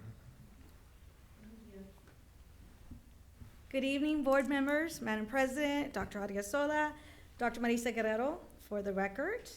And yes, we are very excited. And I'll be very brief because I'm going to read Dr. Carranza's facial expressions as well. Yes. I just want to give a very brief update. As you know, we were approved in August by the Texas Higher Education Coordinating Board to offer our second bachelor's degree. And as Dr. Adriasola said, we're ecstatic. We are receiving students daily who are expressing interest in applying to the program. You can see here we have some informational sessions. We would love any of our board members or members of the audience to attend. We have one tomorrow at noon in De La Garza 101. And again, the program, as y'all remember, is taking our associate's degree program graduates, taking that entire block of 60 hours of courses and topping it off with our organizational leadership courses. And as Dr. Adriasola mentioned, part of the process is students have to fill out an application and send us a letter of intent. And it's just so interesting to hear their stories. And I think I'm very blessed in the role that the board and administration has given me in kind of starting this program as seeds, because I interview every single student individually on Zoom and on phone calls. And they tell me, I've been working in finance for 20 years and I just can't move up because I don't have a bachelor's degree. Or I've been working at Target, I've been working at Walmart, and I'm all the way to the top, but I just don't have that degree. I have 3 kids at home, my kids are in college, and now it's my turn. So it's just so heartwarming, as Dr. A said it, because that's who we want to hit. That's who we wanted this program for. I had a student today say, I don't know if this sounds bad, but you know, I don't have time as like an 18-year-old kid. I don't want to go to a big university. I want to go here. I said, ma'am, that doesn't sound bad at all. You're who we wrote this program for. So we're really excited. And just to break it down by the numbers, again, we've been at this for about 8 weeks now, and we're at about 67 students who have already expressed interest. So it's been an outstanding response. Thank you. Very good. And so, Very good. Thank you. And so we have different kind of organizations we've gotten them to. Some of them, they've come in right away, and we interviewed them and we put them into the program, cohort 1, cohort 2. Some of them are pre-programmed that they need a little bit of coursework, but every single student gets processed. We have 30 students who have attended informational sessions, and so we sit down with them one-on-one and we tell them, and this is what I like to say, this is when you're going to graduate. And they're like, okay, I'm in. So they get really excited. We have student leadership trainings planned for December and July. We'll be working with Mr. Castillo, with Dr. Adriasola, and President Marisela Tijerina Rodriguez Tijerina, to develop these student leadership, because again, we're developing leaders. And so we are calling on the expertise of our college community, our faculty, and our staff to provide them with some training. We're also looking at what's next, right? So we've only been here for 8 weeks, but we're already, okay, so what's the next phase? And so we've started working with, for example, Region 1, and looking at how our graduates who are interested in becoming educators can become teachers using this degree and alternative certification. So we're really excited about that. We're also looking at those articulations for our first responders and CPB. So folks who have done those police academy trainings can then transfer that for college credit. So lots of different things, and even going into master's degrees. And so we're looking at making pathways for our students. Again, we are pending SAC-COC approval. We're looking to have that in December. And we have officially 15 students who have been accepted into the program. And we have some starting in January and some starting in August. And so we're looking at a total of 50 students that we will accept this first time around. So we're very excited. off to a really good start. And so one of the interesting things, as we talked about these letters of intent, we kind of took all these letters and we dumped them into this program. You know, I'm sure y'all are familiar with it, that it makes this little word graphic. And these are the words that came up from our students. And I just think if you just take a look at it, why our students want to be in this program. Opening doors, helping them get further into their career, and to just get that degree that they've been waiting so long to get. And so we're very happy. I want to thank the board for your vision in bringing this degree to our college. I want to thank Dr. Arezola and Dr. Marisela Rodriguez Tijerina for their leadership and their guidance as we move forward into this degree. So again, I just want to thank y'all for your time, and if you have any questions, I would be happy to entertain those. Thank you. Any questions? Chair recognizes Mr. Rangel. Thank you. On our advisors, I know that a lot of kids out there come in here and pretty much the parents send them. Hey, vas a ir al colegio, and so they're here. Are we pushing this program to our advisors to be able to say, if you don't know what you want, we have, you know, this program that could help you, or even if we have students that are about to transfer over to TAMIU, are we offering, you know what, you're going out for a BA in TAMIU or anywhere else, we are offering this for you. Are we reaching out to those kids currently right now? So that's a great question. So this is one of the things I wanted to bring up that slipped my mind when I got up here and got all excited, is that this program is campus-wide. And so there's so many hands in the kitchen right now. So I'm kind of like the forefront, you see my face, but I'm not the only one working out. So we have the folks in Ms. Lopez's area where we're working really closely with the advisors. So as an incoming freshman comes in, they're still 2-3 years out from doing their senior level coursework, but we have what we call pre-program candidates, and their advisors will begin to get them on the right track to take those. We also have our 11 feeder programs, everywhere from culinary arts, child development, criminal justice, and every director of course, has their advisors. So as students are articulating from there, they may have wanted to go to TAMU, but they'll say, wait, don't forget, we have this one. Exactly. And so, yeah, we're working really closely. We have just a kind of a web of advisors. And then within my division, we're also working, we have 2 faculty advisors and myself, which is 3, and we're gonna be hiring an academic coach and other advisors as well. And have we provided a certain training for those advisors at all those areas? Let it be, you know, criminal justice, let it be culinary. Have we provided any type of training to be able to say, you know what, you could still continue the path within Laredo College if you want to pursue this degree? Sure, so we've done like the preliminary. So we have basically what you would call an articulation agreement with every division.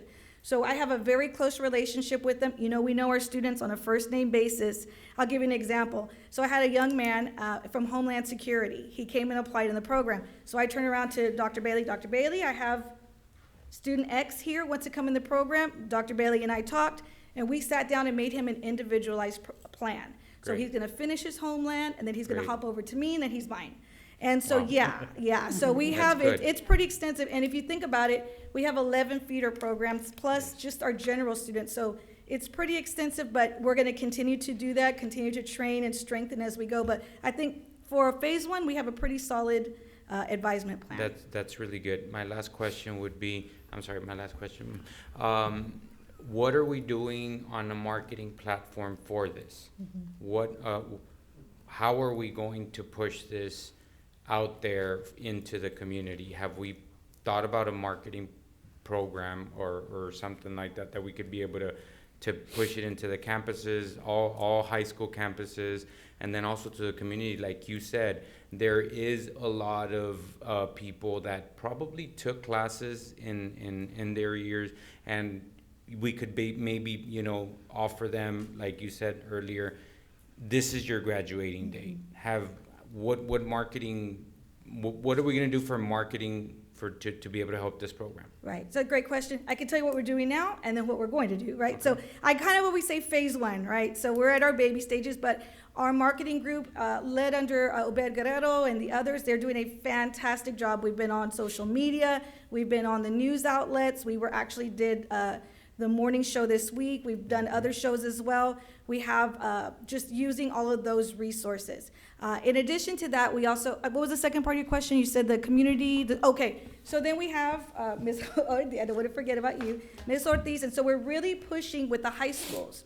That's going to be a whole nother level of students we're going to get. So she's already reaching out to the high schools, getting the word out, getting them up through the programs, and so we're hitting it from that angle. The other thing that we're doing is we're reaching out to, for example, Head Start programs, because we have the students in the child development. So letting them know, hey, you can come and get your 4-year degree. And the next thing, like we just talked about today, is we really want to reach out to our Customs and Border Patrol agents and to our police academies and to these different sectors. So to answer your question, we've started a phase 1 and the phase 2 definitely upping those recruitment efforts. So you're going out there to the news medias and doing interviews and doing all that. Yes, absolutely. Have you thought about maybe newspaper and all that as well? It's everything. It's all over. Yeah. Okay. They've done a really good job saturating the media, and we have pretty much an every other week blitz that we've been doing so far. So certainly, I really have to commend the folks in marketing, Dr. Arriazola, Dr. Rodriguez Tijerina. They've really been pushing it in our different media outlets. Thank you. Yes. That's all I have. Chair recognizes Judge Martinez. Thank you, Madam Chair. Since this is very much a leadership program, have you thought in terms of who some leaders within the community you might approach and ask them if they can be addressing the classes that can be, if you would be able to call on them so that they can provide their experience, they can provide part of their background, they can provide how is it that they ended up being in that kind of a position which identifies as a leader position. Have you done that, or do you have you approached some of these key, let me put it this way, key citizens within our community? Well, I first want to thank you for volunteering. And, no, certainly, that's an excellent, and actually that is part of our, Dr. A knows, don't come to me with a good idea. No, but that is part of our plan with our leadership summit. So we definitely want to have one so put it this way, we take in a new class every long semester. So prior to every long semester, we're going to have our leadership kind of summits and definitely have speakers. So kind of the plan that we have is looking at the students that we're taking in, looking at the fields they're going into. We want to put them in the room with people who will eventually be able to give them jobs or no. So we kind of want to get them exposed. So if we have a lot of finance, we're going to have finance people there. Education, we'll want the people. So, but I do thank you for volunteering and can't wait to see you at our first session. No, I'll just tease you unless you accept. Yeah. Just got drafted. All right. Dr. Carranza, too. Chair recognizes Dr. Carranza. Yes, about a few years ago, I talked to Dr. Marcela, and I introduced her to her to start working with the elementary students. And it's very important to work with the elementary. And also, like you say, you bring in the students in there, do you talk to the parent? And the parents have to be involved in the case, that, in case that, to help them out too, to keep the student in school. It's good to have all these programs, to have, 6? But you gotta get out there in the community. I mean, coming in here and telling us this is fine, but going out there, because I do work in the community a lot, that's why I know a lot of these kids and everything, because I work with kids. And I work with adolescents and I work with adults. So, in a way, I always say, include the parent. Right. Even because in Laredo, you're gonna find out that a lot of the parent is single parent. So a lot of this is wishful thinking, but we can make it real. No, absolutely. And those are definitely things we'll keep in mind. In fact, we met with marketing today, and we talked about some of the marketing materials that we're generating. And when we did this, he gave me some really good feedback, and we talked about how do we make this so the parents can see it as something attractive for their children. Because we think, like you said, they're adults, but there's also some with the young students. So yeah, certainly. Absolutely. Great job. Other questions? Congratulations, great job. Thank you. Thank you. Thank you for the presentation. On that, Dr. Marisela Rodriguez Tijerina sent out a letter to all the legislators that voted on the bill to go ahead and allow community colleges to go ahead and offer more degrees. And 2 legislators have talked to me about it. They were happy to receive the letter and that they're willing to continue helping us. So, Madam thank Chair, you. I understand that community colleges, which presumably they identify us as such, are limited to no more than 3 bachelor's degrees. Is that correct? Well, now with the bill that was passed, it's up to 5. I see. Thank you. So we're on 2, right? Yes. And we're gonna We're work two on right 3 now. more. I see. Excellent. Thank you. But, thank you. Dr. Thank you, Arizola? Judge. Dr. Arizola? Intent? Any other comments on that? Not on that. Okay, so the next item is Health and Safety Operations Center update. Dr. David Arizola. Thank you. I know that's a tough act to follow. I should have probably gone first. I have to, She does. bring the house back down with safety. But just a quick update. We're constantly asked about how we're doing in regards to handling the pandemic here on campus. And now that we have all our students back, now that we have our faculty back, much like we saw in the city, we did experience a little bit of a surge, if anything in activity, not so much in the number of cases. We did get a lot of contacts and people reporting exposure, people reporting symptoms, so on and so forth. But I'm happy to say that is done. That is over with for now. So as of today, the numbers here at the college are, and they're just 0 and 4. That means we have 0 employees right now who are active with COVID. Right? So no employees are positive right now. And only 4 students are reporting positive across the campus. So we do ask them to report, and our faculty and our employees have been very good about participating in our efforts to keep the campus safe. Right? The other new initiative that just started this month is we've hired a C&D team, a cleaning and disinfecting team.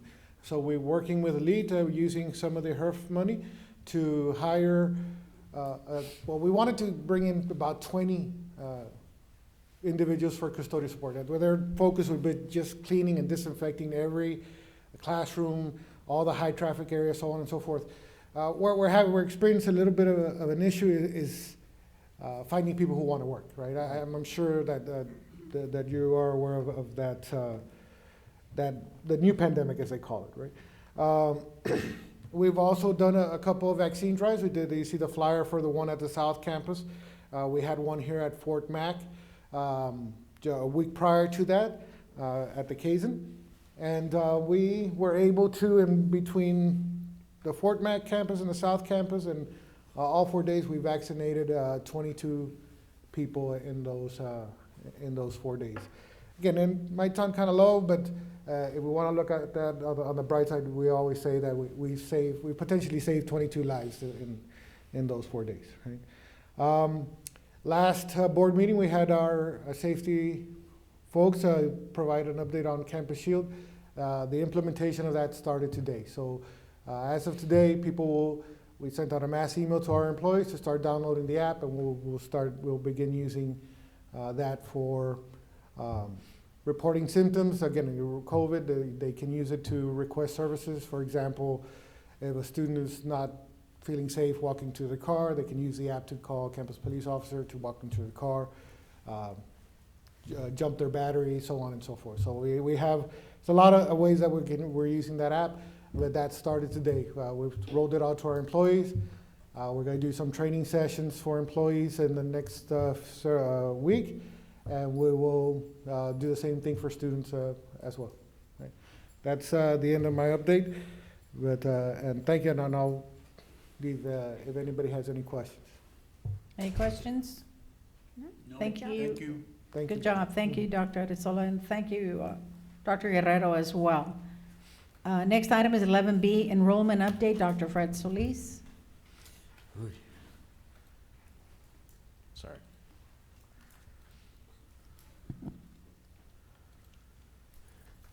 Good evening, Madam President, board members. Fred Solis, Vice President for Student Success and Enrollment, for the record. Tonight's presentation is to bring you up to speed in terms of what the enrollment outcome was for the fall of 2020, or 21 rather. First of all, the fall schedule was comprised of a combination of type of courses. We had 43% of the courses that were offered face-to-face, and this was distributed across both campuses. 54% of the courses were offered in a combination of either online or in hybrid format. The hybrid format consists of that portion of the class that's offered online with a portion of the class that's offered face-to-face. And then about 3% of the courses were offered as video conferencing courses, and this was specifically sent to dual credit students. So our teachers from this campus are teaching to the dual credit students that are in their respective high school campuses. Another highlight of the fall 2021 enrollment is that thanks to the wisdom of the board, we were able to implement a debt forgiveness and tuition waiver assistance for the fall 2021 semester. So what's been the outcome of all these courses that are being offered and for debt forgiveness and tuition waiver assistance? Well, a little over 750 accounts were cleared, totaling close to $350,000. This is the result of the debt forgiveness component. Thank you to the board for doing that. Additionally, the fall tuition waiver impacted over 5,900 students, and our preliminary numbers is we waived about $3.2 million in tuition, which is what allowed many of the students to return or come to campus for the first time. And so again, thank you to the board for that as well. Our overall enrollment grew by 7% overall. Compared to last year, and so we're on the trend, upward trend now. Our growth occurred, and this is most notable because our growth occurred in our non-dual student category, and that grew by 13.5%. I know that was a challenge, and so hopefully this is a permanent turnaround that we'll continue to see with all the recruitment efforts that are happening. Yes. Both the semester credit hours and contact hours also grew by 9%. In the non-dual student category. And the reason this is important because this is the population of students that pay the tuition and fees and so forth. And so again, it's quite refreshing to see that that spiraling down that we were experiencing has all of a sudden now stopped. So what's coming up? We do have the fall second start mini-mester that will be starting on October the 18th, and the classes will run till December the 16th. These are 15 academic courses that are currently available or on the schedule. They're all offered online, and the duration will be for 8 weeks. Additionally, we will begin our spring 2022 registration right around the corner in November the 1st.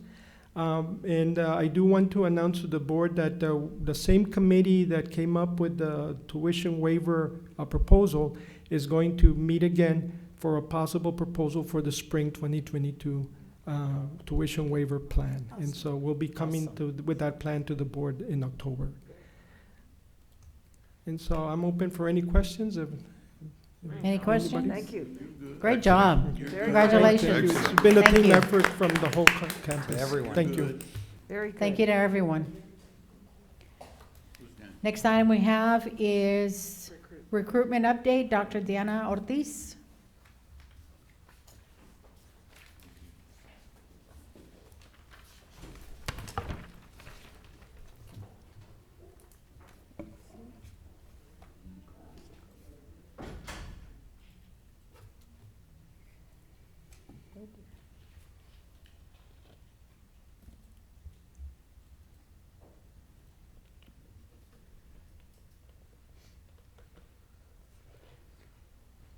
Okay, good evening, Madam President, board members, Dr. Arezola, Laredo College leadership, educators, and staff. My name is Dr. Diana Ortiz, and I'm the Associate Dean of Strategic Recruitment. Today, I'm going to share with you just a little bit of information regarding what we've been doing in reference to the recruitment efforts and our teams.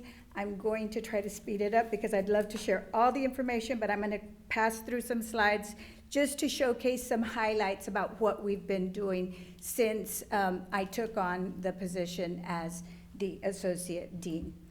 First of all, some of the focus that we've had while we've been transitioning out into the school systems, because they all started in August, but we had an amazing blitz for all of September, is we are focusing on the Laredo College synergy that we have as a culture, looking at first-time freshmen, which is typical of the non-dual student.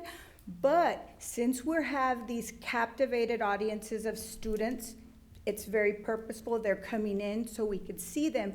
We're also informing them at that moment that we want them to bring in their families, their brothers, their sisters that have been displaced as a result of the pandemic. So I let them know that we're going to be showcasing the program regarding what Laredo College is offering, but at the end we say we want you to come in, but we want you to talk to your parents, your families, and know that they can be upskilled, reskilled, or learn a new skill utilizing our continuing ed and workforce programs.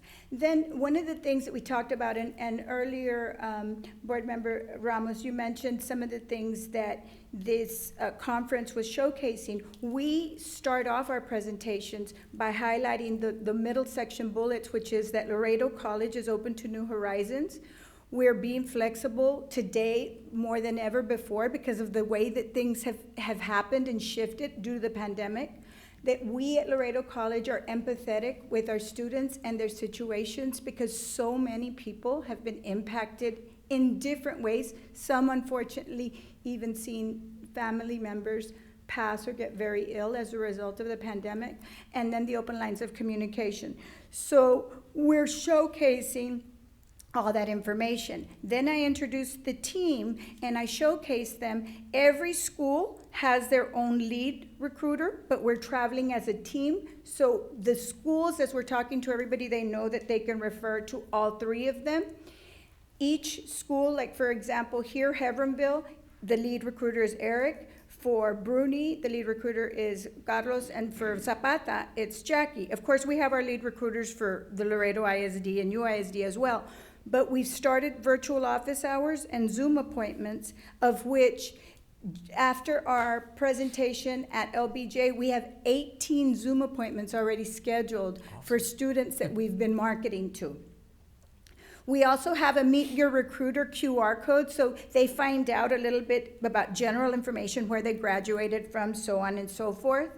And then, in order for us to be very, very strong in presenting a good message to our prospective audiences, our team so far has been receiving professional development in all these areas. So to date, every single area you see here, from website management to marketing, the LinkedIn Learning, personal branding, we've gone out to the Learning Center, we've met with Continuing Ed. So we're trying to not be the expert in these areas, but have enough information when we're out there that we can showcase the college, not as just a recruitment team, not as a recruitment team that is just trying to bring somebody in, but showcasing all of the services that we have at the college.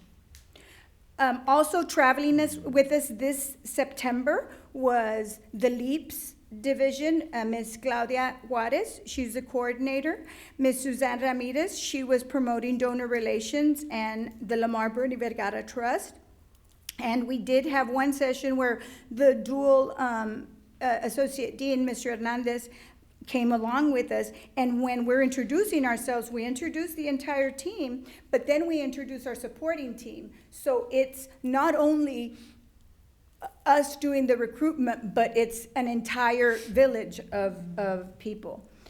So far, the strategic recruitment timeline has been as such. For July and August, I shared this last time, we had a phone blitz where we called 687 people and 187 were captured. Our September blitz, for all of the schools, we hit every single school at UISD and LISD, plus Zapata, plus Hebron, plus Bruni, and we impacted and saw face-to-face 1,516 students, 42 administrators, and all of them heard that we wanted them as first-time freshmen, but we want their parents and their families that have been displaced as a result of the pandemic. So we're very proud of the efforts. And when you all were asking earlier if the promotions for the bachelor's program, every single one of those students in our presentation heard about the bachelor's program, about the great nursing program we have, about the trio services that are available, about the LEAPS program, the alternative donor relations programs, and financial aid drive. So we're trying to encompass a huge capsule of opportunities for the students that we're tackling in September. Matt, October, we are going to have, excuse me? I have a question on Chair that. recognizes Mr. Rangel. Yes, ma'am, and that's very good that you're talking to students and also targeting either their parents or their brothers, sisters. Are we targeting any of the programs that, like Ms. Cortez, just like, Dr. Arrezola just mentioned, the driving program, that we could maybe the father might not, Absolutely. We might have a not whole want to take but we'll have those types of programs. Are we targeting also those? Absolutely. We focus one whole slide which covers all the different programs. We highlight the HSSP, the CDL, the culinary arts, the early childhood development, the cosmetology, the electrician journeyman, there's only like a few pictures because you can only say so much, but you kind of just put the hook out there so they can get it. And now, so at the schools we're doing this, but in November we're going to have workforce and continuing education fairs where we bring in those people to the schools. In January, we're going to promote the allied health programs. February, we're going to have application and advising drives. In March, we're going to look at the CTE pathways in the high school. So for example, if you're in a training and education pathway, we want to bring them in to Ms. Juarez's education and training program here for early childhood development. If you're in a culinary arts, we want you to know that we have a culinary arts. So we're looking at that, and then I'm not going to go through all this, but I do want to share with you some pictures of us. This was us in Heveronville. This is us meeting with the administrators in Heveronville and talking to them about how we want it to be a very solid foundation that is really capitalizing on the opportunity population, not the most motivated, not the ones that are getting all the recognition, but that opportunity of students that if they don't come to see you, that we're going to see them. Right. Here you have the students. This was us at Bruni, at Zapata, dealing with the welding students.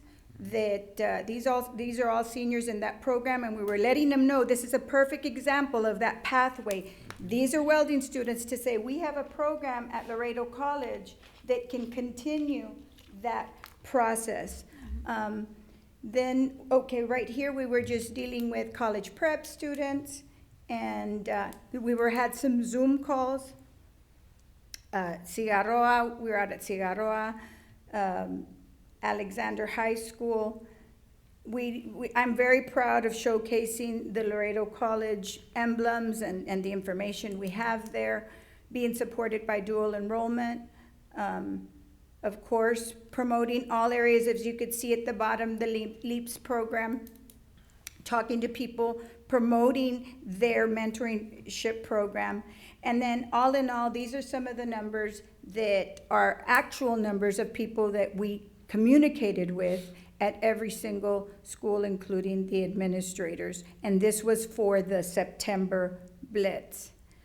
Upcoming, we have October Blitz. We have 13 sessions scheduled for application and financial aid drives. We're teaming up with Tammy U to provide these services. We will be out at the schools starting Saturday at United High School. Then on Monday we're going to be at Nixon. On Tuesday we're going to be at LBJ. On Wednesday we're going to be at Cigarroa. The following Monday we're going to be at Tammy U. And we just have a slew of activities. So I'm not going to go through everything, but just know that we've been working really hard for the college. The recruitment team has been working just very, very hard at trying to get the word out. We're using our marketing department and promoting some of the services that we have and what we've been doing. The reception has been amazing, and I can tell you that just yesterday, we're telling everybody to let them help us let us help them become Palominos. But just yesterday, at our presentation yesterday, I'm going to share with you this quote. And somebody, the teacher that we presented to, texted this to me, and she ended by saying, "Our students will start applying for LC tomorrow." Thank you very much for an amazing and eye-opening presentation. My last class is here, and your team is doing a magnificent job. I was there for the first 3 sessions, and I had to leave to prepare for this today. Thanks, Dr. Ortiz, and we will see you on the 27th. And that was Ms. Olga Rodriguez with United South High School. Well, I think we should thank you too, because I'm very, very impressed. Excuse me for interrupting, Chair recognizes Madam Judge Martinez. But, I mean, it is impressive, and we certainly, I know that speaking on behalf of all of us, we compliment, we congratulate, and we certainly wish you continued success. That's an impressive presentation. Congratulations. Well, thank you, Judge. And I will tell you that this does not happen alone. I want to really thank Dr. Garza for allowing her team, the LEAPS department, the donor relations, Ms. Pompa, allowing Suzanne to come out, Ms. Andrea Lopez, who is allowing, and affording us the opportunity to showcase Mr. Aguilar and his team to work as a true first step for so many people. I share it in my presentations. I said, I'm a product of Laredo College, and I'm proud. And I'm also a product of Tammy U, and I'm extra proud of that. And then I've earned my PhD as a result, and I'm a first-time gen. So I share that, and then I share the whole team, and I say, how many of you here have started at LC? And everybody raises their hand, that are administrators, that are teachers. So I think just trying to make that connection and knowing that, I will tell you, several people are like, wow, Laredo College is doing so much, all these programs. And then I share privately with our recruiters, I said, guys, this is the awareness that we've always had these great opportunities and programs in place. So I hope that you all are proud of what we're doing. The recruitment team has been doing an amazing job, and I want to thank you all for giving me this opportunity and the support from Dr. Solis and everybody. Thank you so much. Thank you very much. Thank you. Thank you. Thank you, Dr. Ortiz. The chair recognizes Ms. Mares. I just want to, I'm sitting here just enthralled, and as Judge Martinez pointed out, I think between the dramatic and impressive energy that you carry, as well as Dr. Guerrero, I think this thing is gonna just take off and go into leaps and bounds, because you too are just the perfect match for the positions that you hold. And so very excited about you and your whole team, about everything you're doing. I said, the energy that energy created the synergy, I think, to motivate all of us. Thank you so much. And I will share with you that I did tell Ms. Guerrero, I said, if you didn't know how many students were impacted, I know, and it was 1,549 that we just finished seeing in September. So the goal is to do this next year again. So, September, you're doing general and so on and so forth. But thank you so much. Thank you. Thank you, and congratulations. The chair recognizes Mrs. Ramos. One of the things that we learned at the conference was, in conversation with the Board of Trustees, was that the Aspen Institute provides an Aspen Prize for Community College Excellence. And one of our fellow trustees, he's not from here, but he said, why apply for prizes like that? Why do we have to tell anybody that we're good? This is what we have to do. We have to showcase ourselves. Sure. And so with that in mind, we come together and we represent what we're all putting together as our piece of the puzzle, right? And so my answer to that board member was, why not? Why can't we showcase what we are, who we are, and what we're doing for our students, right? Because student success is ultimately our #1 goal. And so I look forward to, one of my goals for the board is to apply for the Aspen Prize for Community College Experience. I mean, the Excellence Award is what we need to showcase that we are good and we're getting better and we're going to be #1 continuously. So really, that's what I'm looking forward to. And I commend Dr. Ortiz as a fellow friend and as a fellow colleague at UISD. I've seen the work that she does in the CIT department and also with Kate. And so I commend her on a job well done and continued working for a successful endeavor for our college. Thank you. Thank you. Anyone else? Chair recognizes Mr. Rangel. Yeah, just echoing a little bit of those things. Yeah, those are, I just think the work that you guys are doing is great. Maybe we ourselves could maybe even go with them whenever they're going to our high schools. We all graduated here from Laredo, so I'm a proud Panther. Be more than happy to help you. If you guys are out there recruiting students, I'll be more than happy. I attended LC as my first college, and I went to TAMU, so I'll be more than happy to help. And I know all of us have graduated from one of the high schools here in Laredo, so maybe reach out to even us, as trustees. That's exactly the connection that's needed, because I can tell you, when we start and we set the tone with the culture and how we're being empathetic and all that, that's great, and we start promoting all the programs. But we end it with, we want you to reach out to us so we can help you become a Laredo College Palomino. Exactly. And then we say, but we want you to be the first-time freshman, but we want you to have your parents, so on and so forth. And the point is that connection, when you make that connection, even within our own team, they just say, just making that little comment changes the dynamics of how people feel. So I would and it shows. Oh, you went here. Oh, you absolutely. walked these halls. Yes. Judge Martin. All of us went there, and even I encourage our VPs absolutely to go, especially if they graduated from even the high schools from here in Laredo. Help them. Go out there, because especially you all hold very high prestigious positions, so they could understand that it's like, I could be there, I could do it as well. Well, our November events, when I talked about the Laredo College Fairs, and I didn't want to go into too much detail, but we're going to focus on workforce programs, but I'm not going to, I talked to Mr. Hernandez, and we're going to focus on the workforce programs that need some recruitment numbers, not the ones that are already very full or have waiting lists. And we talked to continuing ed, because I want to have them there, because if you have the captive audience of their student, of their son or daughter, we can have continuing ed there and adult education. And I had one lady at LBJ tell me, she goes, ma'am, yo ya soy jefa, yo ya tengo mi negocio, pero no tengo mi GED. And I said, well, ¿le podemos ayudar? Yeah, of course. And so, It just as how we put pressure to you guys on bringing up numbers and put pressure on us as well. Call us up. Call our board president, our VP, our judge. Call myself. Call Dr. Carranza and say, hey, I'm going to your campus. Do you want to join us? And put pressure on us as well. Okay, thank you so much. Thank you. Thank you. Thank you. Thank you. Anything else? Let me just say this. Chair recognizes Dr. Carranza. Says everybody's from here, but not quite. It's true, though. I agree. Right. Let me finish, please. Oh, Thank I'm you sorry. very much. The thing is that I come from the poorest school district, and we didn't get any of these things. We created the Robin Hood.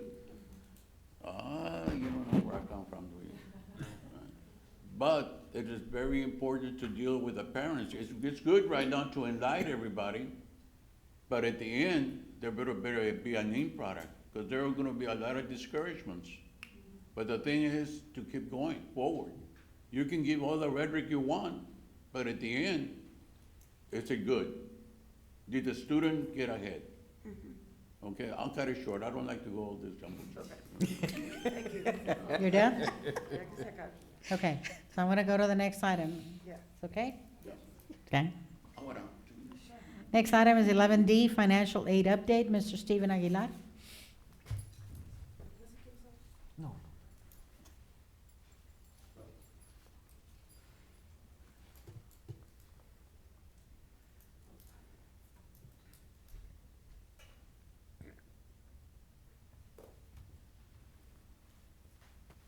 Okay. Good evening, Madam President, members of the board, Dr. Arizola, dear esteemed colleagues, Stephen Aguilar, Financial Aid and Variance Director for the record. I just want to continue I just want to just address what Dr. Carranza just stated. That's where we come in, the financial aid. Financial aid, Dr. Carranza, we have been helping, like what you said, all the poor or the poorest in Laredo, helping them getting the money to come to this institution to attain a certificate program, an associate's program, and now that we have bachelors, even better. So we're gonna work together in alliance with Dr. Ortiz, with strategic recruitment, to make sure that this continues. I am very happy and very excited with this new venture, having Dr. Ortiz on board, helping us with our recruitment, pushing that financial aid, because financial aid is the stepping stone for every student out there. Without financial aid, the students would not come to this institution, and I see it every year. Every year that we see graduating students, we have some of those students. And financial aid, for me, I'm a first-generation student, aside of being a veteran, it helped me. So I'm a firm believer that financial aid is a stepping stone. So pushing financial aid, aside from admissions, having great programs, because I'm gonna tell you, LCC has one of the best programs out there, and we're the number college for that reason, and that's where our students wanna come here. So my job as the financial aid director and veterans director is to make sure that we provide those opportunities, that money, those finances for those students, and having a recruitment team, because this is gonna be a team effort, to go out there to the high schools and like you said, Mr. Rangel, to go out there and even yourself go in there and recruit. I think that's a great idea. But let me just go to my presentation. Aside from the recruitment efforts that is done in the high schools, we also have recruitment efforts here at our institution, our campus. Every academic year is called, we call it the Financial Aid Blitz, the Financial Aid FAFSA Blitz. And as you notice, where you're sitting down, you see these flyers and tents that we put across the campus, not only across the campus, but also to the high schools. We talk to the high schools, we partner with dual enrollment, we partner with different entities to make sure that to deliver this message. The message is, hey, October is right around the corner. October 1st kicks off the financial aid recruitment event. What do I mean by that? What do the students need? The students need to fill out a FAFSA, the FAFSA or the TASFA. The FAFSA, the free application for federal student aid, is for those U.S. and legal residents, right? The TASFA is for DACA and documented students. A lot of schools don't offer that, and guess what? We here at LCC, we focus on all those students. Why?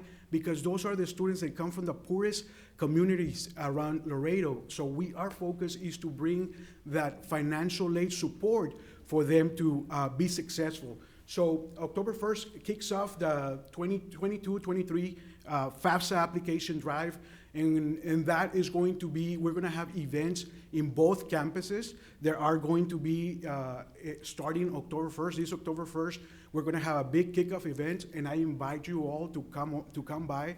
I know that in those type of events, I know Ms. Ramos, and I'm going to mention Ms. Ramos because Ms. Ramos, every time that we had those type of events, she would go. She would go out there and, Stephen, what are you guys doing? And we would walk her around, and she would see our operations. She would see how the staff, and not only financial aid staff, because this is a joint effort, all the enrollment, management, the offices always participate. And I'm gonna tell you that, and Ms. Ramos can see, you see the students and parents being out there very happy that somebody's helping them fill out a FAFSA or a TASFA, because it is a daunting process. The feds do not make it easy. The feds do not make it easy, so it's our job in the financial aid office to train our staff, to train our recruiters, to train TRIO programs, to train everybody that goes out there in the community to learn how to fill out a FAFSA, but how to be human, how to be understandable of the different needs. So we're gonna have these events starting October 1st. They go from October 1st all the way to January. And those events are set, again, for students and parents. What are we doing? We're having marketing. I know that, Mr. Rangel, you talk about what else are we doing? Marketing is a big part. So I just want to thank Mr. Obed and the marketing department. They have been great. They have been helping us with flyers, promos. We're going to have interviews coming up next week. So it's going to be a great success. These events usually bring to our institution enrollment, because without financial aid, Dr. Fred talked about that increase in enrollment. Well, that increase in enrollment, it was a team effort. But guess what? That financial aid, that CARES money, that HERBS money, that Carissa money, all of those money has helped us, the institution, bring that enrollment up and help, at the end of the day, is help that student and that family be successful. So let me just say, the FAFSA is a yearly application and that the students have to apply. Every academic year, starting October 1st, the parents of the students have to apply. It requires income. It requires different things that we're going to provide that service. And for the TASFA students, for those students that they are left behind, other institutions, LCC, we don't leave them behind. What we do is that we encourage the TASFA application, which is a state application for students that can get aid, but from the state, not from the federal, because as you know, the federal, they do not grant monies for those type of students. But Laredo College, we have that, we have scholarships, and those applications open. So what happens with the FAFSA? Once the FAFSA is applied, the FAFSA covers for example, here, the 2023 is going to cover the fall 2022, winter semester 2022, spring 2023, May semester, summer 1 and summer 2 of 2023. So it is always ahead. So that's why we're partnering up with Recruitment, because our seniors right now, our dual enrollment seniors, regular seniors, people in the community that want to come to school and they want to start in the fall, they need to do it as soon as possible. Why? Because funds are limited. The federal funds, we get enough funding for students, but state funding, scholarships, they're very limited. Okay, so what are we doing for social media? So we're doing, like I said, if you look at our Facebook page, if you look at Instagram, we're doing radio, we're doing Canvas. We have sent flyers, posters, TV ads, rotating acts, emails, texts. So we have done an array of media and marketing and FAFSA Blitz campaigns for all our students and community at large. And of course, we have partnered with LEAPS, dual enrollment for some of these tasks. And now that Dr. Ortiz is on board, we're partnering with Recruitment. And I just put a couple of pictures. These are the posts on Facebook that LCC has posted. We have also a timeline. We tell the students exactly when to apply, when to turn in documents, when to come to us for any type of assistance.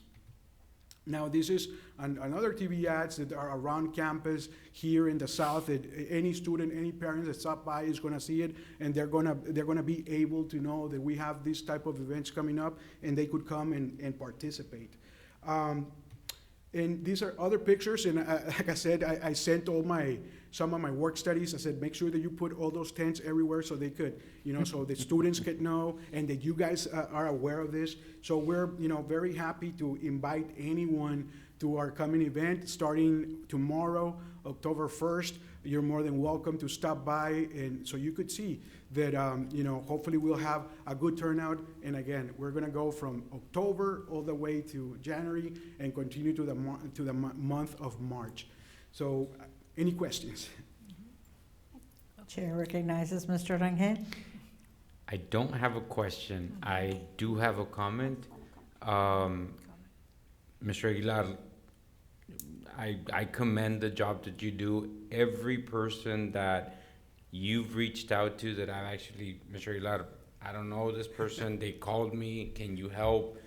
I get the email, I get the text, I get everything saying they helped me so much. They provided me with more money than I was expecting. So your staff and yourself, I want to commend you for the work that you do. You guys go above and beyond to help these kids, or even individuals that are wanting to come back. Yes. You always find a way to help them, even though they were here 10 years ago, 15 years ago.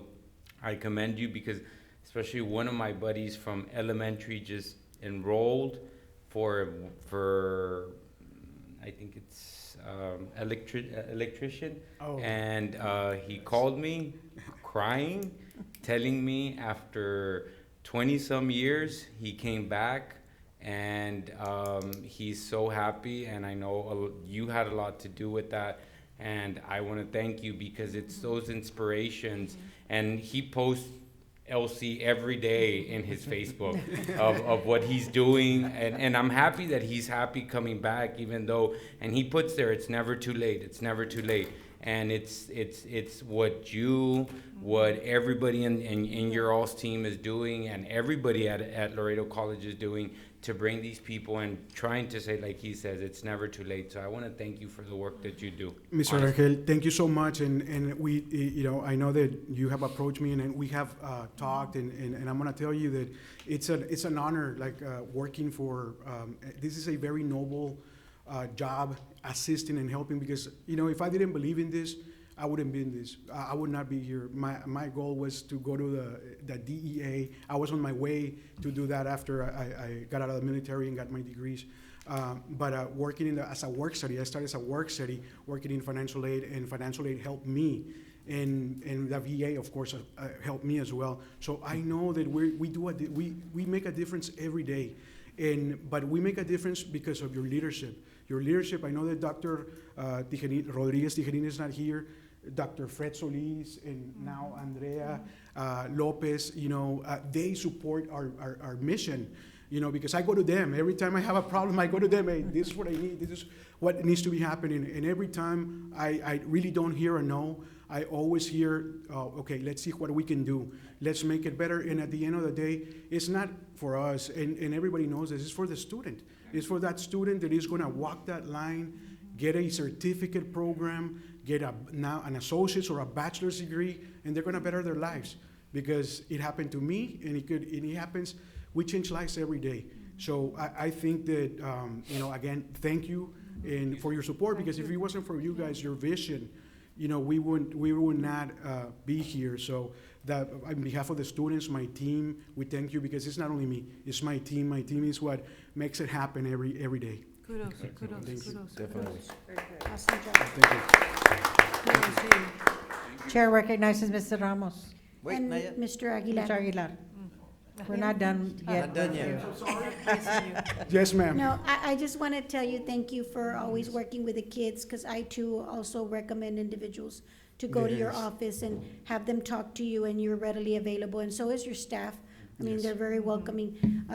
But I'm so glad that you're capitalizing on the requirement that we now have, that all high school seniors have to fill out a FAFSA. Exactly, yes. And I would like just one statement to explain to the board how that's coming up new. And it wasn't done before, but of Yes. course, it was something that the students had to do, but now Yes. all seniors, so. Yes, of course. No, it's a state mandate. It was through a Senate bill. I can't recall the Senate bill, the number, but it came through the state. It's a mandate that now all the high school seniors in the state of Texas must complete the FAFSA application.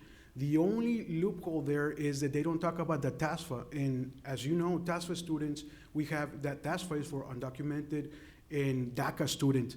Now, we're going to push that as well. I know that that's not part of that mandate, but we're going to do that for our students here, because we do have a growing population under those circumstances. So what we're doing, Ms. Ramos, aside from partnering, that's why Dr. Ortiz is here, and that's why we're going to partner with her, because she has very well knowledge of the different, the LISD, UISD, and has the support that we need to go in there and help the students, because at the end of the day, we're there to support. And now working with TAMIU, I am hoping that it goes through, that this vision goes through, and help the ISDs manage this task, because I'm going to tell you, it's a daunting task having all seniors apply and complete, because what the mandate said is that not only do you have to apply, there's going to be a portal where the counselors go in there and check, okay, United High School, Martin High School, 50 apply, but out of the 50, 10 completed. So it's going to take a big partnership between the ISDs, our institution, TAMIU, and everybody, because we're going to be partners to make sure that they complete this task. And now that they have to complete it, we're going to be there. LCC is going to be at the front center of these tasks to provide that assistance to our ISDs, to LISD and UASD. Thank you, sir. Yes. Kudos. Thank you. Kudos. Great. Any questions? Anybody else? Thank you, Mr. Aguilar. Congratulations and keep up the great work. The next item we have is the Laredo College Food Services update. Mr. Cesar Vela.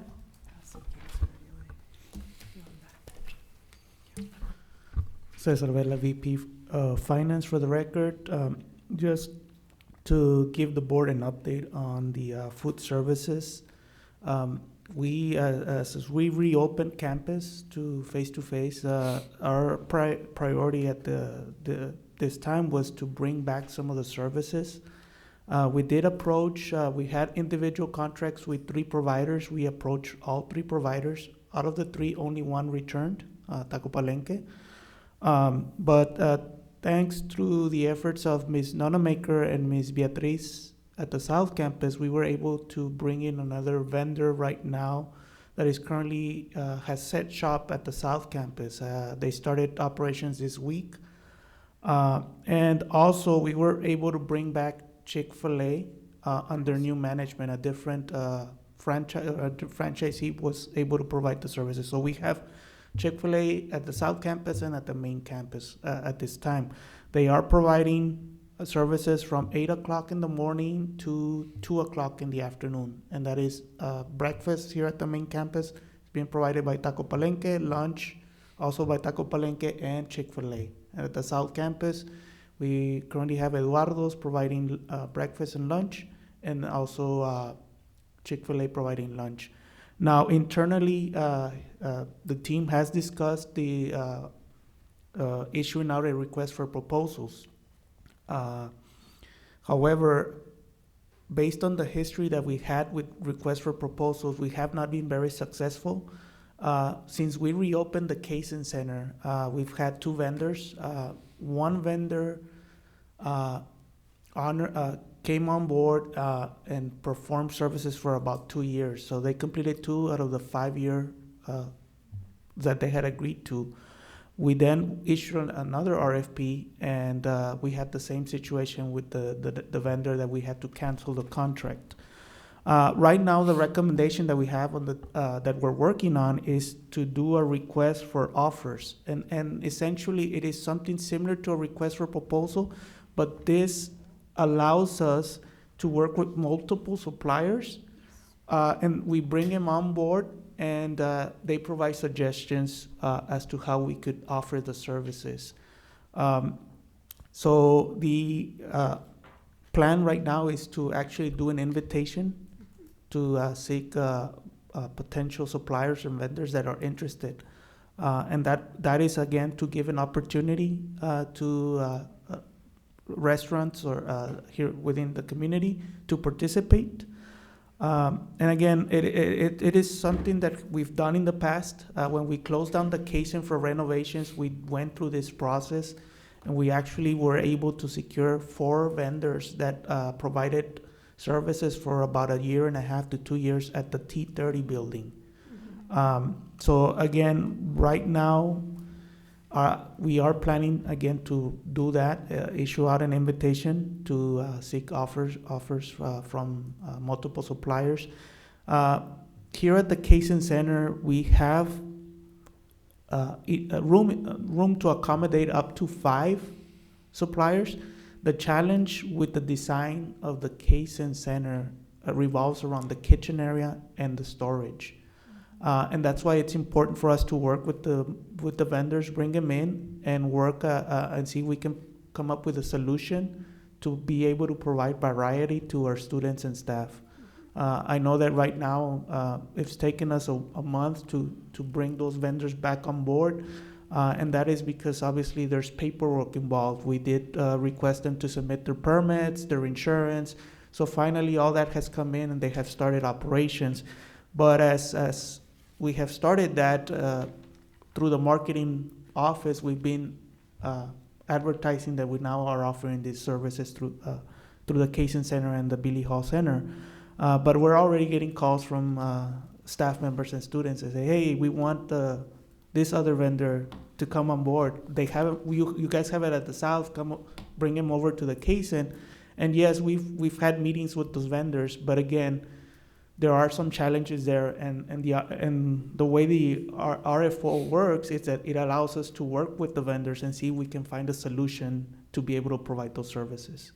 So again, we are working on sending an invitation through our website and through the local newspaper, and we'll conduct a meeting with anyone that's interested and see if we can bring in additional vendors at this time. But again, the important thing is that we do have the services already for students and staff right now. Chair recognizes Mrs. Mares. Thank you. Mr. Vela, just in case that, if you're going through a list, obviously, of, of potential, like you say, suppliers from just the community thinking, okay, there's this, company here, whatever, Wendy's or whatever it is, let's reach out to them. But in case you don't, what's the process if we know someone that we can tell them, look, call Mr. Vela, call the, and give them your information so they can then get in conversation with you? They can contact the purchasing office, and through the purchasing office, we'll schedule meetings with them. But again, as when we send out that invitation, we'll send it out. If we get information of vendors that are interested, and they can forward that information to our purchasing office. As soon as we're ready to send out the invitation, we'll send them a personal invitation to participate. And second, food trucks. People ask also, as part of a diversification, I guess, and, the food trucks, allowing food trucks once or twice or three times a week here to come to and give the students and faculty, everybody, more choices. Yes, and that's also a possibility through this process. We had a food truck at the South Campus, and we reached out to that restaurant, but unfortunately they did not have the food truck anymore. The current provider that's at the South Campus, actually, that's how we approached it. They had a food truck, but again, after having meetings and looking at the facilities and the traffic, they decided to set shop at the Billy Hall Center. Okay. But again, yes, that's an option, and we'll discuss that through the RFO. Very good. Thank you. Thank you very much. Thank you. Any other questions? Just really quick. Chair recognizes Mr. Rangel. Maybe reach out, because I know I had a conversation with Ms. Elizondo about, what is it? The vegan yeah. options, yes. Yeah, just, that maybe you could reach out to her, seeing if maybe she possibly has some vendors that Sure. would want to join this invitation that you want to go ahead and give out. Maybe reach out to her and ask her if she has maybe certain vendors that. Sure. that Yeah, that would want. and if we get that information, we'll reach out to those vendors. We've also, with the current vendors, we've also discussed maybe offering some options that they could accommodate. And again, right now they're on a trial basis. They're still exploring the menu. But yes, again, like I mentioned, one of the pluses of going through an RFO is that we can work with the vendors on those things. That's what I got. Thank you, Madam Chair. There's an awesome hot dog truck. Mr. Aguilar. Chair recognizes Mr. Aguilar. Just a quick correction, quick update, modification. The ISDs, LISD, UISD, they are pushing the FAFSA and TASFA and the opting out option. Okay, I just wanted to mention that because I did mention that it was only focused on the FAFSA. It's not. And also we're doing 13 events from 8 to 8 in the different surrounding areas. And the events here are going to be from 8 to 7 every Tuesday and Wednesday. Thank you. Thank you. Thank you. Thank you, Mr. Vela. Any other questions for Mr. Vela? Thank you, Mr. Vela. Thank you, Mr. Vela. Thank you, sir. The next item is the President's report. Dr. Arezola, do you have anything to report? Nothing to report. Nothing to report other than what's in your packet. Okay. Thank you, Dr. Arezola. The next item is next meeting date will be Thursday, October 28th at 6 p.m., regular Board of Trustees meeting. So long away. I have a motion to adjourn by Ms. Mares and a second from Mr. Rangel. All in favor? Aye. Any opposed?